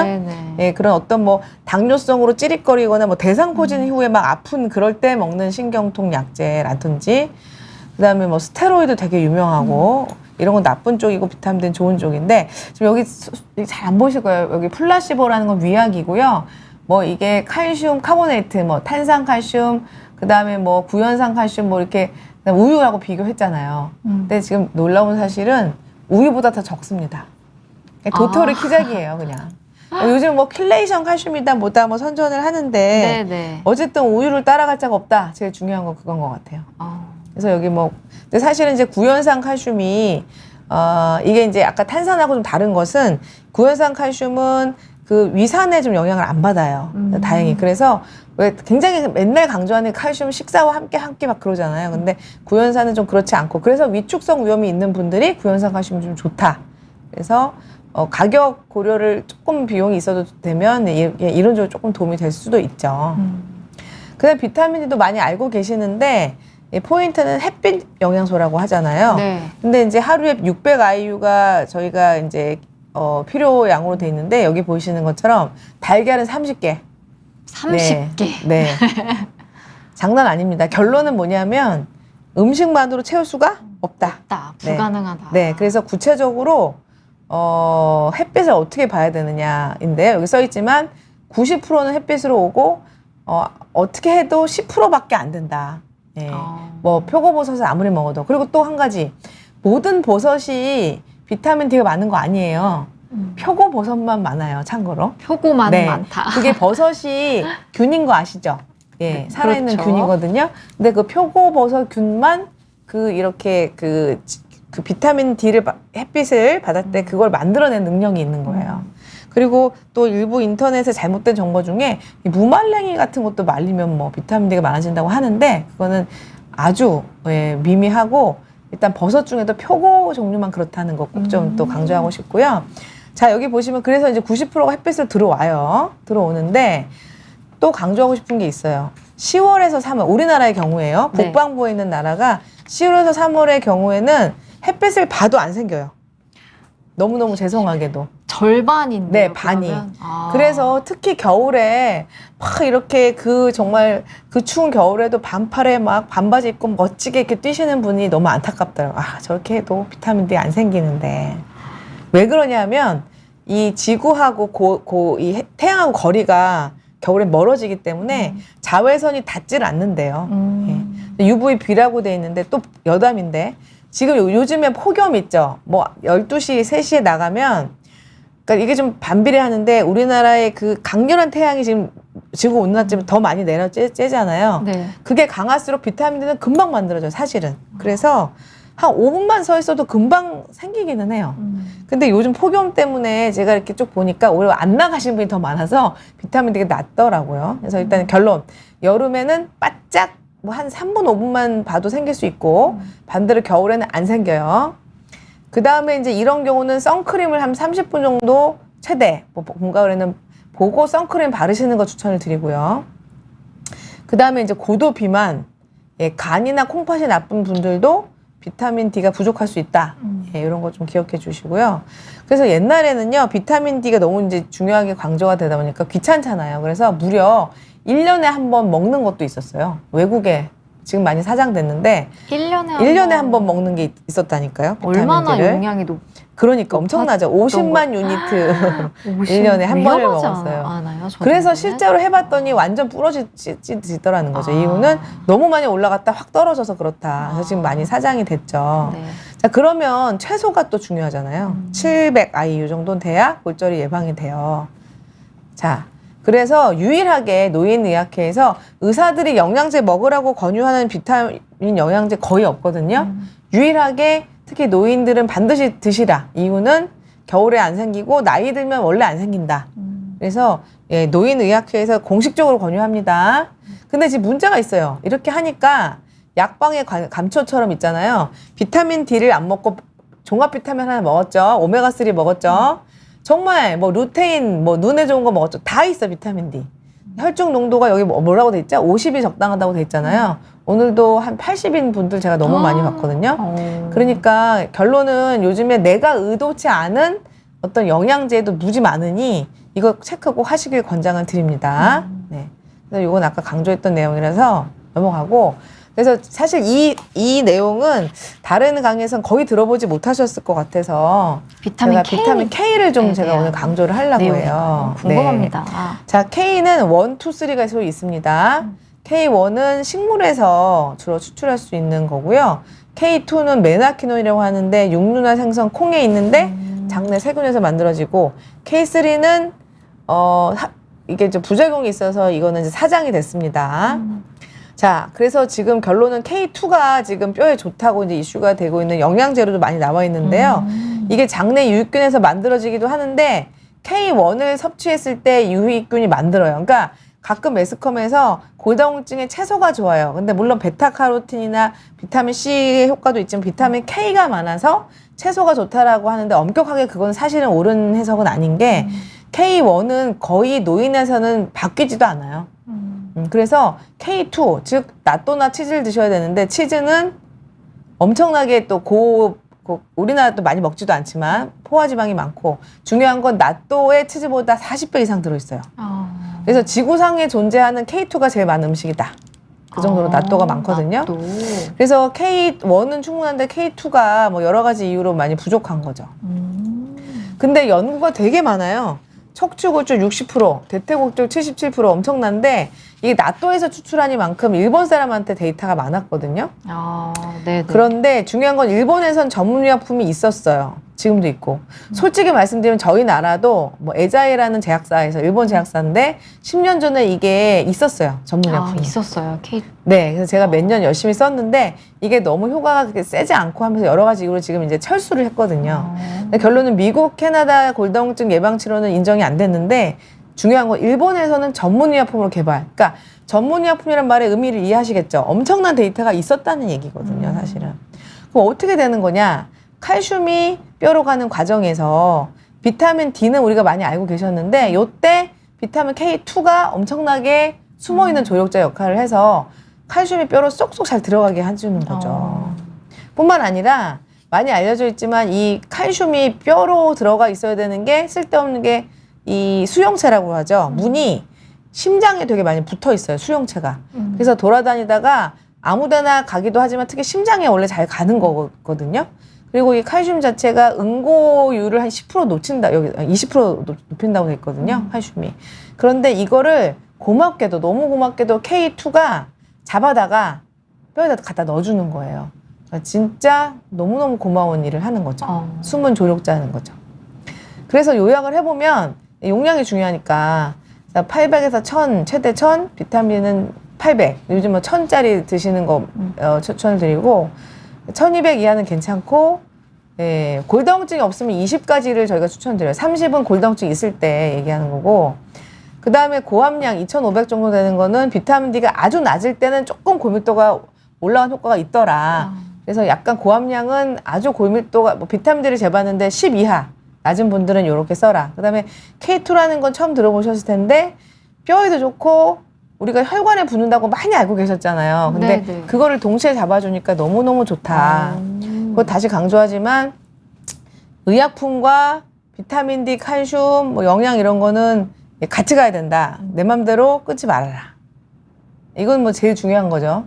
제가 개인적으로 남성 골다공증 환자들은 이것 때문에 많이 오세요. 아까 10명 중에 5명인데 거의 10명 중에 9분이 술, 담배를 왕년에 좀 하셨더라고요.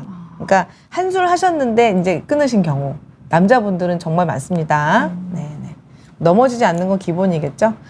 그리고 운동 한 곡지 마지막으로 짚어볼게요. 운동도 그냥 운동하세요가 아니고 깊이 들어가면 좀 복잡한데 우주비행사 골다공증이라고 들어보셨어요? 이건 뭐죠? 이게 뭐냐면 결론은 중력이 중요하다는 거예요. 그러니까 우주비행을 하고 오면 골다공증이 생겨가지고 여기 보시면 우주비행사들의 골밀도가 무중력 상태로 인해서 여기 보시나요? 폐경 이후에 이렇게 낙하산 이렇게 떨어지죠. 골밀도가. 요렇게 되는 게 1년 이내에 엄청 크거든요. 근데 그거보다 여기 보면 한 달 동안 우주 갔다 온 사람들이 더 떨어진다는 거예요. 중력이 중요하다. 네, 중력이 엄청 중요하다. 그래서 이제 중력을 받는 운동이 뭐 이런 거죠. 뭐 이런 거. 그리고 제가 여태까지는 수영이 별로 도움이 안 된다고 했는데 근력엔 좀 도움이 되거든요. 그래서 이것도 세모로 제가 표시를 했죠. 사이클도 좋고. 자, 그래서 골 밀도를 유지 또는 올리는 운동은 이렇게 표시했는데 최근 연구에 의하면 그냥 걷는 거는 올리진 못해요. 근데 떨어지진 않게 방진해준다는 거. 사실 이 중에 또 한번 문제를 내볼까요? 이 중에 가장 골밀도에 효과적인 운동이 뭘까요? 뛰기? 조깅? 아니면 정답은 의외로 최초로 틀리셨어요. 최초로. 뭐예요? 의외로 춤추기예요. 춤추기. 그것도 춤도요. 그냥 막춤. 뭐냐면 뭐 규칙적으로 리듬에 맞춰서 이렇게 동작을 하는 짜여진 게 아니라 아주 불규칙한 자극. 그러니까 막 그냥 흥에 겨서 뛰다가 뭐 그러니까 사실은 뛰기도 뛰다 말다. 예. 그리고 배드민턴도 어떤 면에서는 좋은 게 이거는 굉장히 불규칙하잖아요. 상대랑 같이 리듬을 내가 게임을 하다 보니까 막 뛰다 말다 이런 거. 그래서 실제로 구기 종목 배드민턴, 배구, 농구 선수들 여자의 경우에 나중에 그 선수들이 갱년기 골밀도가 더 높대요. 그러게 이제 그때 골밀도를 많이 저축을 많이 해놓은 거죠. 근데 테니스는 안 되네요, 교수님. 근데 이제 여기서 이제 요거의 차이가 뭐냐. 부러질 수가 있어요. 골절의 위험이 네, 골절 있기 위험이 때문에. 있고 네. 윗몸을 믿게 하다가 허리뼈 부러지는 거. 이거 의외로 이게 안마 의자가 요즘 되게 좋잖아요. 네. 이거 하다 부러지신 분도 제가 많이 알아요. 너무 그 강도가 네, 강도가 세가지고 세서. 그거에 척추가 딱 부러지신다는 거죠. 굉장히 조심하셔야 되고요. 그리고 어떤 분은 이게 참 어려운데 사실 이게 골다공증을 예방하기 위해서 골절을 예방을 위해서 뭐죠? 근육. 그래서 근육 운동하라고 트레이너가 이 아령을 들고 점프를 하라고 시켰나 봐요. 어머. 아령을 들고 점프하다 발목에 똑똑 두 군데가 다 나갔잖아요. 참 이게 칼의 양날인 것 같아요. 그러니까 근력 운동이 뼈를 골밀도 올리되 그러니까 이렇게 어느 정도 선 넘으면 부러지는 거. 요 선 넘는 거 진짜 어려운 일인 것 같습니다. 이게 그죠? 근데 되게 궁금했던 네. 게요. 사실 그 네. 골다공증 라이브를 많이 하다 보면 이제 뼈가 약하니까 운동을 하는 게 굉장히 좀 조심스럽다. 운동을 해야 되는지 안 해야 되는지부터 여쭤보시는 분들이 정말 많거든요. 근데 일단은 도움이 되는 운동은 하는 게 무조건 맞다는 거죠. 일단은 가만히 있는 게 가장 나빠요. 그거는 골밀도를 무조건 떨어뜨려요. 심지어는 어르신들 한 달만 누워 있어도 골밀도가 완전 다 빠져나가고 근육이 다 빠져. 그러니까 그러니까 사실 골 감소증이 그러니까 근 감소증과 골다공증은 그냥 붙어 다니는 거예요. 뼈에 자극이 없는 거는 근육에도 자극이 없고 근육에 자극이 없는 건 뼈에 자극이 없거든요. 그래서 근육이 다 빠진 사람은 뼈도 100%. 그러니까 다리가 이렇게 얇아져서 오시는 분은 무조건 저희는 골밀도 검사하죠. 네. 이건 뭐 상식이니까 한번 그냥 보여드린 거죠. 절대 안 되는 거죠. 네. 그래서 이거는 제가 조금 자꾸 강조했던 게 영양질환이다. 뼈가 너무 그러니까 저체중 많이 강조했잖아요. 저체중. 그런데 비만하고 골다공증이 같이도 와요. 왜 그러냐면 소위 살이 찌는데 뼛속에도 살이 찐다는 거예요. 그래서 결론은 저체중인 분들은 골 밀도 자체가 낮아지지만 특히 당뇨가 있거나 뚱뚱하신 분들은 사실 골 밀도는 낮지 않거든요. 그래도 아까도 강조했죠. 골 밀도가 다가 아니라 그랬잖아요. 뼈의 질.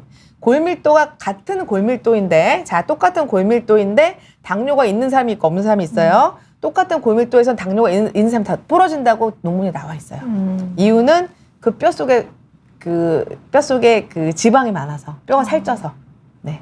그래서 여기도 써 있지만 비만하신 경우에도 골의 질이 떨어지기 때문에 부러진다는 거. 골밀도만 믿으시면 안 된다는 거. 뼈에도 살이 찐다는 그렇죠. 거. 그래서 굉장히 강조하고 싶은데 알고 계셔야 될 것 네, 같습니다. 뚱뚱하신 분들은 나 뼈 골밀도 좋아하고 이렇게 자신하시면 안 됩니다. 뼈에 살이 찝니다. 그다음 두 번째, 이게 제가 개인적으로 강조하는 포인트예요. 요즘 트렌드가요.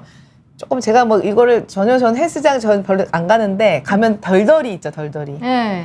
그런 덜덜덜 하는 게 걷기보다 더 효과적이라는 논문이 많아요. 그래요. 걷는 건 특히 정적으로 그냥 같은 속도로 걷는 건 진짜 별로 도움 안 되거든요. 그냥 정말 단순히 걷는 거. 걷다 뛰다 아니 뭐 이렇게 뛰다 이렇게 걷다가 뭐 이렇게 약간 자세를 바꾸다 이런 거라도 해주셔야 되고 정적으로 걷는 건 정말 뼈에는 별로예요. 뼈랑 뭐 근육이 같은 개념이니까.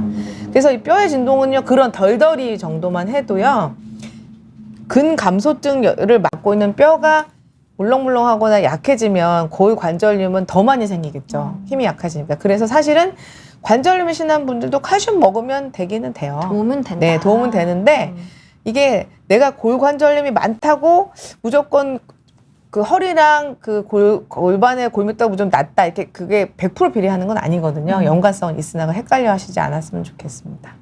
그래서 결론은 사축이 제가 7월달 강의에는 이제 갱년기 사축이라고 했는데 막상 또 이제 가을 됐네요, 그죠? 인생의 가을 사축이를 막춤, 이건 좀 우아한 춤인데 막춤을 통해서 갱년기 골다공증 예방 치료 잘 하셨으면 좋겠습니다. 네. 준비해주신 강연 너무 잘 들어봤습니다. 아니, 너무 슬라이드를 네. 알차게 아주 꽉꽉 채워서 근데 제가 준비를 해주셨는데 우리 비욘디 가족 여러분이 네. 너무 아는 내용을 제가 얘기를 했나 해서 약간 걱정이 되는데 아닙니다. 질문을 통해서 또 한번 심도 네, 있게 자세히 또 이야기 네, 얘기를 나눠보도록 나눠볼게요. 하겠습니다. 네네. 백용수님 질문부터 한번 보겠습니다. 네. 매일 먹는 골다공증 약 오래 먹어도 괜찮을까요? 이런 질문 이게 주셨습니다. 이제 매일 먹는 골다공증 약의 종류가 아까 얘기한 썸이라는 그 선택적 에스트로겐 수용체가 있고요. 그다음에 그 비스포스포네이트도 매일 먹는 게 요즘 아직도 쓰이는 경우도 있어요. 여러 가지 이유로. 그다음에 매일 먹는 골다공증 약을 어떤 분들은 비타민 D, 칼슘 조차 그 약이라고 또 오해하시는 분이 있는데 그 세 가지를 각각 얘기하자면 그 썸이라고 하는 거는 오래 먹어도 그 이 턱 괴사 부작용이 전혀 없기 때문에 상관은 없는데 단 한 3년 이상을 먹으면 내성이 생기는 건 아닌데 이게 더 이상 올라가지가 않아요. 골밀도가. 그래서 저희가 아까도 강조했지만 그런 매일 근데 박용수님 왠지 백용수님 남자분이 아니실까요? 그러실 왜냐면 수도 있을 것 남자분은 같아요. 선택적 에스트로겐 수용체 그 조절제 안 쓰니까요.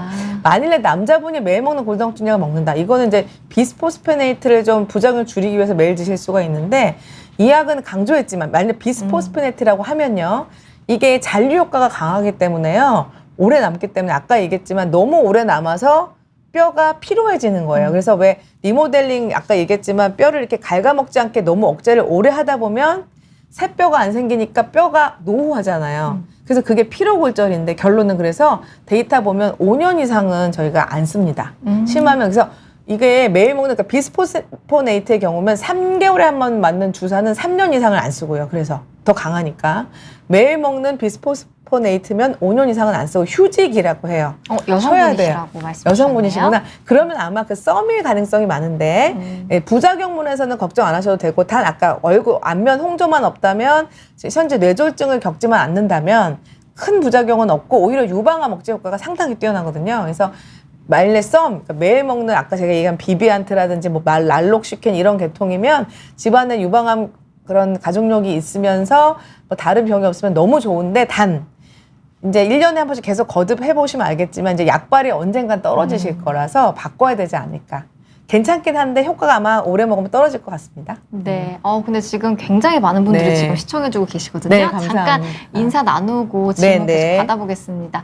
네, 바스타제이님, 이지연님, 홍명수님, 왜 배만 나왔님, 오영돈님 정말 많은 분들이 지금 네. 댓글 주시고 또 시청해주시는 분들이 굉장히 많으셔서 감사하다는 말씀 한번 드리고 또 네. 계속해서 질문 받아보겠습니다. 네네. 이윤님께서는요, 골다공증 주사 6개월 간격으로 치료하고 있는데 관절통이 너무 심해서 일상생활이 조금 불편감이 있으신가 봐요. 6개월에 한 번이면 요즘에 아주 많이 쓰는 1위 처방률 2죠. 프롤리아 말고는 6개월에 한 번 맞는 수 일단 없고요. 자, 그런데 그거를 맞으면서 관절통이 생기셨다는 말일까요? 만일에 그렇다면 어떤 약이든 사실 나한테 불편한 증상이 생기면 그거는 이제 부작용으로 봐야 되는데 사실 이 프롤리아 주사에 의한 그런 부작용이 사실 그 비스포스포네이트에 비하면 거의 없거든요. 그 비스포스포네이트는 급성 방역으로 굉장한 통증이 있어요. 그거는 3개월 안 맞는 주사는 막 온몸이 쑤시고 아프고 이런 부작용이 있는데 이거는 이제 가역적이다 보니까 그런 부작용이 원래는 없는 약이거든요. 만약에 이 주사를 맞고 인과관계 정말 전혀 아니었는데 이걸 맞고 관절통이 심해져서 일상생활이 불편하다. 그러면 모든 약의 기본인데요. 정말 평양감사도 내가 싫으면 안 하는 거기도 하잖아요. 아무리 좋다고 해도 나한테 이게 인과관계가 명확하다면 일상생활에 주장이 있으면은 다양한 다른 제재로 바꿔보는 걸 적극 추천을 드립니다. 네. 도전과 재민님께서 서희선 교수님 언제나 시원하게 설명해 감사합니다. 주셔서 쏙쏙 이해가 된다고 또 응원의 댓글 네, 주셔서 감사합니다. 한번 읽어보겠습니다. 네. 또 그리고 엔젤님께서는요. 네. 골다공증 약이 6개월 주사도 6개월마다 맞는다던데 그러면 이 6개월 해당하는 약은 네. 한 번 주사를 맞으면 이게 6개월 동안 조금씩 방출이 되나요? 그러니까 이게 궁금하신가 봐요. 너무 기니까 이게 어떻게 작용을 하는 건지. 네, 그렇죠. 그러니까 그거를 왜 비타민 D도요. 뭐 아까 30만 유닛 그랬잖아요. 네. 그러니까 한꺼번에 많이 주면 어떤 거든지 처음에 많이 올라가고 점점 떨어지게 돼 있어요. 그건 어쩔 수가 없는 거고 뭐 서방용 그런 건 아니니까 우리가 먹는 약은 서방용으로 네, 조금씩 네, 이렇게 네. 방출되는데 그런 건 아니고요. 비타민 D도 많이 맞으면 처음에 올라가는 것처럼 이 프롤리아도 한꺼번에 많이 맞으면 많이 올라갔다 떨어지게 돼 있어요. 근데 연구를 해봤더니 그게 포인트가 6개월까지는 의미가 있더라는 거죠. 근데 그래서 제가 사실 3개월이 제일 높기 때문에 뭐 이 치과 하려면 4, 5, 6쯤에 좀 떨어지니까 그때 뭔가 하셔라는 얘기가 그런 이유거든요. 그래서 뭐 통계나 우리 학자들이 열심히 이렇게 따졌어요. 이렇게 계산을 해가지고 주로 수학적인 계산들인데 아까 왜 T 점수 2.0 거기 포인트가 되는 것처럼 6개월이 그런 이제 이런 포인트가 되는 거죠. 뭐 5개월과 7개월 계산, 6개월 계산했다 6개월까지는 맞아도 이런 골절률 이런데 차이가 없더라 해서 이렇게 올라갔다 내려는 가나 그게 6개월까지 괜찮다 이런 개념이니까. 예. 그래서 약효가 이제 앞에는 좀 세고 뒤에는 좀 약한 건 사실은 이긴 합니다. 네. 그리고 윤희님께서는요, 선생님 뼈 건강은 20, 30대부터 챙겨야 맞습니다. 하는 것 중요해요. 같은데 우유를 소화 못하는 딸이 계신가 봐요. 그래서 칼슘 영양제 를 20대부터 복용하게 하는 것이 골다공증 예방에 도움이 되는지 질문 주셨습니다. 일단은 20, 30대 정말 중요하신데 29세, 30대까지 뼈는 계속 플러스로 올라가고 있습니다. 그런데 사실은 칼슘이 뼈 건강의 한 80% 차지하는 건 맞아요.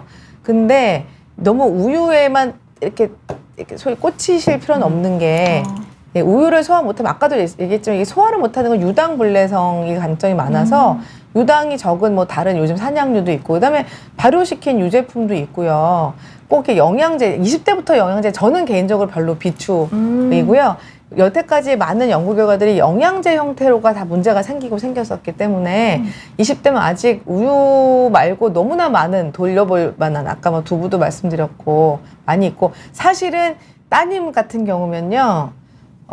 칼슘 말고도 정말 건강하게 다이어트, 그러니까 아까 얘기한 뭐 아연, 뭐 비타민 A, C, 그러니까 신선한 과채류, 그 다음에 이 단백질 많이 먹는 거, 그 다음 체중, 다이어트 무리해서 하지 않는 거. 그게 더 개인적으로 더 중요하지 않을까 그런 생각이 드네요. 네. 그리고 또 83세 여성인데 골다공증 약 치료 15년 전쯤에 하셨대요. 네. 수치가 좋아졌다고 하시는데 이번에 살짝 넘어지셨는데 흉추 12번 금이 갔어요. 네. 약으로 좋아진 뼈는 튼튼하지는 않은가요? 입원하셨는데 3주쯤 안정하면 금감뼈가 붙을까요? 이런 질문 주셨습니다. 약으로 좋아진 뼈가 튼튼하지 않나요? 이거는 아니죠. 약을 먹어서 지금 그러니까 지금 83세고 15년이시면 아마도 그 비스포트네트 분명히 쓰셨을 거고, 글쎄 지금 뭐 많이 하는 프롤리아 이런 거 지금 다 거쳐 오셨을 것 같은데, 약을 쓴다는 거는 어떤 의미에서 그러니까 뼈를 이렇게 녹지 않게 억제하는 약을 썼다면 새로운 뼈가 형성된 약은 아니기 때문에 좀 노후했을 가능성은 있긴 있죠. 근데 지금 부러지신 뼈의 위치가 갈비뼈면 이건 피로골절이 생기는 위치는 아니거든요. 그리고 어떻게 해서 갈비뼈가 부러지셨나 모르겠네. 정말 살짝 넘어져서 그러니까 이것도 골다공증성 골절이 맞는데 수치가 좋아지셨어도 그 약을 잘못 드셔서 이 뼈가 부러진 건 절대 아닐 것 같고요. 아직 남아있는 그 골 감소증의 어떤 그냥 증상으로 뼈가 부러지신 것 같은데, 다행히도 이 흉추 안정을 하면 아까도 얘기했지만 골반이 정말 안 붓고요. 다행히 허리뼈는 그래도 금방 간 거면 골진이 좀 붙거든요. 그래서 잘 꼼짝 안 하고 잘 이렇게 관리하시면 좀 붙지 않을까. 그리고 이렇게 금 갔을 때는 이것도 이제 골다공증성 골절이기 때문에 그 골진이 나오는, 그러니까 뼈를 형성시켜주는 주사 있어요. 포스테오라고 하는 주사를 좀 맞으면 빨리 붙으실 것 같아요. 네. 그리고 또 252N님 칼슘제를 먹고 싶은데 위장이 많이 약한 편이라서 칼슘제 복용이 좀 부담이 되시나 봐. 이렇게 호소하시는 분들께는 어떻게 말씀 주세요? 오늘 낮에도 상담을 하고 왔죠. 그러니까 사실은 탄산칼슘은 이제 드시면 안 돼요. 그래서 내가 처방받거나 먹으려고 하는 뒤에 그 탄산칼슘이 있으면 아예 포기, 그냥 아예 시도도 안 하시는 게 좋겠고, 그래서 이제 구연산이 붙어 있거나 요즘에 킬레이션 칼슘이라는 것도 좀 있긴 한데, 뭐 사실 킬레이션 칼슘, 뭐 이오나 칼슘 뭐 되게 많아요. 근데 사실 임상 연구가 대규모로 된 바는 없어서 대규모 사람을 데이터로 해서 이게 이거보다 좋다라고 돼 있지 않지만 이론적으로는 위에 이런 자극이 덜한 타입들이에요. 아까 그런 것들. 이제 그런 거 한번 복용해 보시는 게 도움이 될 수도 있고, 칼슘제 복용이 부담되고, 솔직히 학회 차원에서도 첫 번째로는 약을 먹으려고 하지 말고 음식을 먹어라라고 되어 있어요. 그리고 여러 가지 이유 중에 결석 예방도 음식으로 먹는 건 도움이 되기 때문에 먼저 다시 강조하지만 우리 한국인들은 뭐죠? 두부. 콩 너무 좋아하니까 두부 한 요 정도였나요? 예, 반찬에 들어가게 하고, 그 말린 나물이라든지 이런 거에다가 저지방 우유 2잔이면 충분하다. 일단 그렇게 한번 시도해 보시도록 추천드리고 싶습니다. 네, 음식을 잘 챙겨 그렇죠. 보시기를 그걸 먼저 한번 말씀 시도해 보시고. 주셨습니다. 네. 또 강윤정님께서 네. 골 감소로 칼슘제를 드시고 계신가 봐요. 이런 분들 도움 될까요? 라는 질문에는 어떻게 말씀해 주실까요? 일단 뼈가 제가 우리 여성들 50세 이후는 10명 중에 2명만 정상이라고 했는데 그 2명 빼고 뭔가 해야 되는 것 중 기본이 칼슘이고요. 아까 연구 결과도 잠깐 말씀드렸지만 일부에선 단독 칼슘제는 별로 안 좋다고 되어 있거든요. 요즘 근데 사실 나와 있는 시중에 모든 칼슘은 거의 칼슘 플러스 비타민 D이긴 합니다만은 결론은 도움이 되는 정도가 아니라 옵션이 아니라 필수입니다. 안 드시면 절대 안 되는 거죠. 네. 반드시 드셔야 됩니다. 네. 그리고 엔젤님이랑 노은숙님 질문 한번 같이 보겠습니다. 아스피린 그리고 고지혈증 약이 골밀도에 영향을 주는지 질문을 주셨습니다. 아스피린과 고지혈증 약이면 좀 구체적으로 뭐 스타틴인지 뭐 어떤 약인지 드시는 약을 말씀 주시면 더 좋으실 것 같긴 한데, 일단 이론적으로는 골다공증을 유발하는 약 아까 제가 소개한 거 스테로이드라든지 뭐 일부 간질약, 뭐 항암 뭐 치료제, 그다음에 그 제일 사실은 그 위산 분비를 억제하는 게 가장 많이 알려져 있고요. 아스피린은 이제 혈전 용해제가 골밀도를 낮춘다는 보고는 일반적이진 않고요. 그러니까 다시 강조하지만 아주 특별한 민감하신 분이나 특별한 체질인 분도 있긴 한데 일반적으로 알려져 있진 않고요. 고지혈증 약도 이제 스타틴이라고 하시면 요즘에 뭐 근육의 문제라든지 뭐 당뇨를 유발하는 이런 것만 알려져 있지 골밀도랑 연관된 보고는 지금 별로 신경 안 쓰셔도 될 것 같습니다. 네. 그리고 적성면장님께서 요로결석이 있는데 골다공증도 초기라네요. 비타민 D 같이 먹어도 되나요? 근데 결석이 너무 무서워요. 네, 고생하시는 분들은 진짜 무서워하시죠. 네. 다시 강조하지만 요로결석이 있을 때는 탄산칼슘 형태로 너무 많이만 드시지 않으면, 특히 오히려 음식의 형태로 칼슘이 많은 음식을 많이 드시면 오히려 요로결석 예방에 도움이 된다라고 했고요. 비타민 D는 요로결석이 있을 때 같이 먹어도 아무 상관이 없습니다. 그리고 뭐 다른 얘기지만 요로결석의 제일 큰 적은요, 탈수예요, 탈수. 물을 안 먹는 게 1등이에요. 뭐 막 이런 칼슘제 고민하시기보다 앞서서 내가 물을 하루에 충분히 1리터, 2리터 이상 먹고 있는가, 이거 한번 먼저 살펴보셨으면 좋겠습니다. 네. 그리고 꽃나리님께서 선생님, 저는 골다공증 수치가 마이너스 2.7이시겠죠? 네. 라고 하셔서 주사도 3개월 단위로 맞고 비타민 D 약도 먹고 있는데 언제쯤 정상이 될까요? 이런 질문 주셨네요. 글쎄, 이게 골다공증이 만성질환이에요. 당뇨병, 고혈압도 끝이 없잖아요. 네. 근데 이제 계산을 해보면 마이너스 2.7이라고 하셨는데, 물론 개인차는 굉장히 심해요. 근데 3개월 단위 주사라고 하면 이 비스포스포네트밖에 지금은 없는데, 이게 뭐 한 5%, 7% 정도 올라가는 거라서, 그리고 또 이거를 오래 맞을 수는 없거든요. 다시 강조하지만 정상이란 개념이 0으로 간다는 게 아니라 그랬잖아요. 마이너스 2.7이 한 2.0까지만 올리셔도 이제 성공하는 거거든요. 그거는 계산해보면 한 몇 년 정도 지나면 2.0까지는 올라가지 않을까. 그리고 3개월 단위 말고 뭐 6개월 단위가 좀 더 강력하고, 요즘에는 보험 생각 안 하면 1개월에 한 번 맞는 주사는 뭐 더 강력하기 때문에 빨리 정상으로 올리고 싶으시면 다양한 또 제재들 이용하시면 좋을 것 같아요. 네. 근데 교수님에 대한 네. 응원을 너무 많이 해주시네요. 감사합니다. 시원시원하십니다. 감사합니다. 네, 교수님 감사합니다. 너무 잘 보고 있습니다. 너무 감사하다는 네. 응원의 댓글을 참 많이 주고 계십니다. 감사합니다. 역시 네, 교수님 힘이 납니다. 말씀을 잘 해주셔가지고 시간이 별로 없지만 네, 질문 네. 몇 개만 더 받아보겠습니다. 네, 네. MJIG님께서요. 마이너스 네. 1.5 여성인데 약을 먹어야 하나요? 이런 질문 주셨네요. 그래서 아까 강조했던 내용에 포함이 돼 있는데 1.5면은 골 감소증, 신호등 중에 노란불이죠. 그런데 요즘은 골밀도만 가지고 약제 선택을 하지 않는다. 골밀도 플러스 골절 위험도라는 걸 본다. 골절 위험도는 저희가 보는 거죠. 저희 의사들. 근데 그 위험도라는 게 대충 뭐냐 하면 식구들 중에 누가 부러졌는지, 내가 1년 이내에 손목이나 발가락이라도 부러졌는지, 그 중에 하나라도 들어가면 이제 골절 위험이 있는 거거든요. 그러면 약을 드시는 게 좋고, 1.05인데 집안 식구들 중에 아무도 부러진 사람도 없고, 뭐 골다공증 내력도 없고, 예, 뭐 뼈 골절에 골자하고는 상관이 나는 없다. 네, 그러시면은 그냥 칼슘 비타민 D만 유지하셔서 골밀도를 유지하시는 것도 나쁘지 않습니다. 네. 그리고 홍진선님께서 51세 여성분이시고요. 10년 전에 이제 위암 수술 후 골밀도가 이렇게나 나빠졌습니다. 근력 운동이 중요하다고 하는데 헬스 PT들을 받아도 되는지 혹시 조금 무리가 되진 않을까 걱정이 되시는 것 같습니다. 척추가 마이너스 3이라고 하십니다. 진짜 아주 고위험군이시고 뭐 말씀 주신 대로 위암 수술을 했기 때문에 그죠? 이게 이제 칼슘 흡수 이런 그런 그 산도 문제 때문에 골밀도가 나빠지셨을 것 같고, 또 사실 그것뿐만 아니라 아까도 강조했지만 이 영양 질환이기 때문에 위암으로 이제 위를 절제하시거나 하면은 미네랄 영양소 흡수 어렵잖아요. 식사도 이제 부실하실 수 있고. 그래서 골밀도 나빠지신 것 같은데, 근력 운동 당연히 중요한데요.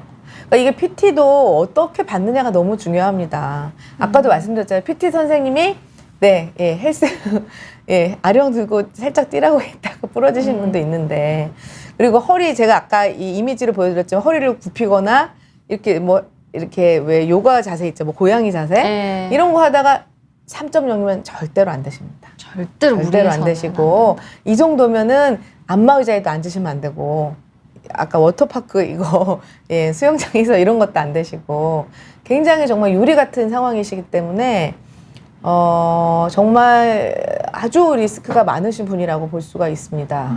네.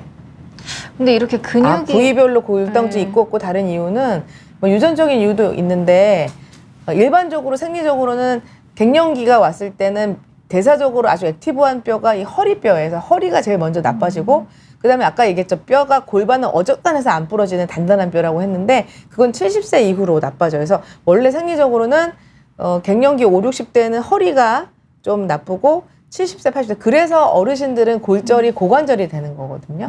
네, 그런 식으로 약간 생리적인 이유가 있습니다. 네. 그래서 약제도 사실은 좀 깊이 들어가면 허리만 골다공증이 심한 사람이 잘 듣는 약이 있고, 골반이 골다공증이 심할 때 잘 듣는 약이 따로 있기 때문에 사실 골다공증 약제 선택은 굉장히 어려운 부분이기 때문에 의사 선생님하고 잘 상의하셔야 될 것 같습니다. 네. 안티님 질문 한번 보겠습니다. 너무 좀 고민과 걱정이 되시는 것 같아서 혹시 이제 오늘의 주제는 아니기는 한데요. 이제 MRI, CT 3주에 한 번씩 검사하다가 조영제 부작용이 조금 있으셨나 봐요. 그래서 이제 전신 입안까지 가려움 두드러기로 한 달을 고생을 하고, 두드러기가 가라앉으니까 이제 전신에 약간 얼룩 같은 게 생기셨나 봐요. 그래서 조금 고민이 어쩌다가 되시는 것 이렇게 MRI, 같은데. CT 3주에 한 번씩 검사를 앞으로 하실 일이 있으면 안 되는데, 앞으로도 계속 찍을 일이 있으신가 봐요. 자, 일단 조영제 부작용이 너무 심하신데, 근데 이거는 사실 알러지 자체는 개인의 감수성의 문제이긴 하고요. 미리 그래서 이런 경우는 항히스타민제를 주사를 맞으실 걸 적극 추천을 드리고요. 좀 다른 얘기지만 조영제는 원래 콩팥에 독성이 있거든요. 그래서 특히 당뇨가 있는 경우에 저희가 그 크레아틴 수치를 아주 민감하게 보는데, 그 뮤테란이라고 이름을 제가 말씀드려도 되나? 감기약 중에 가래를 삭는 약이 있어요.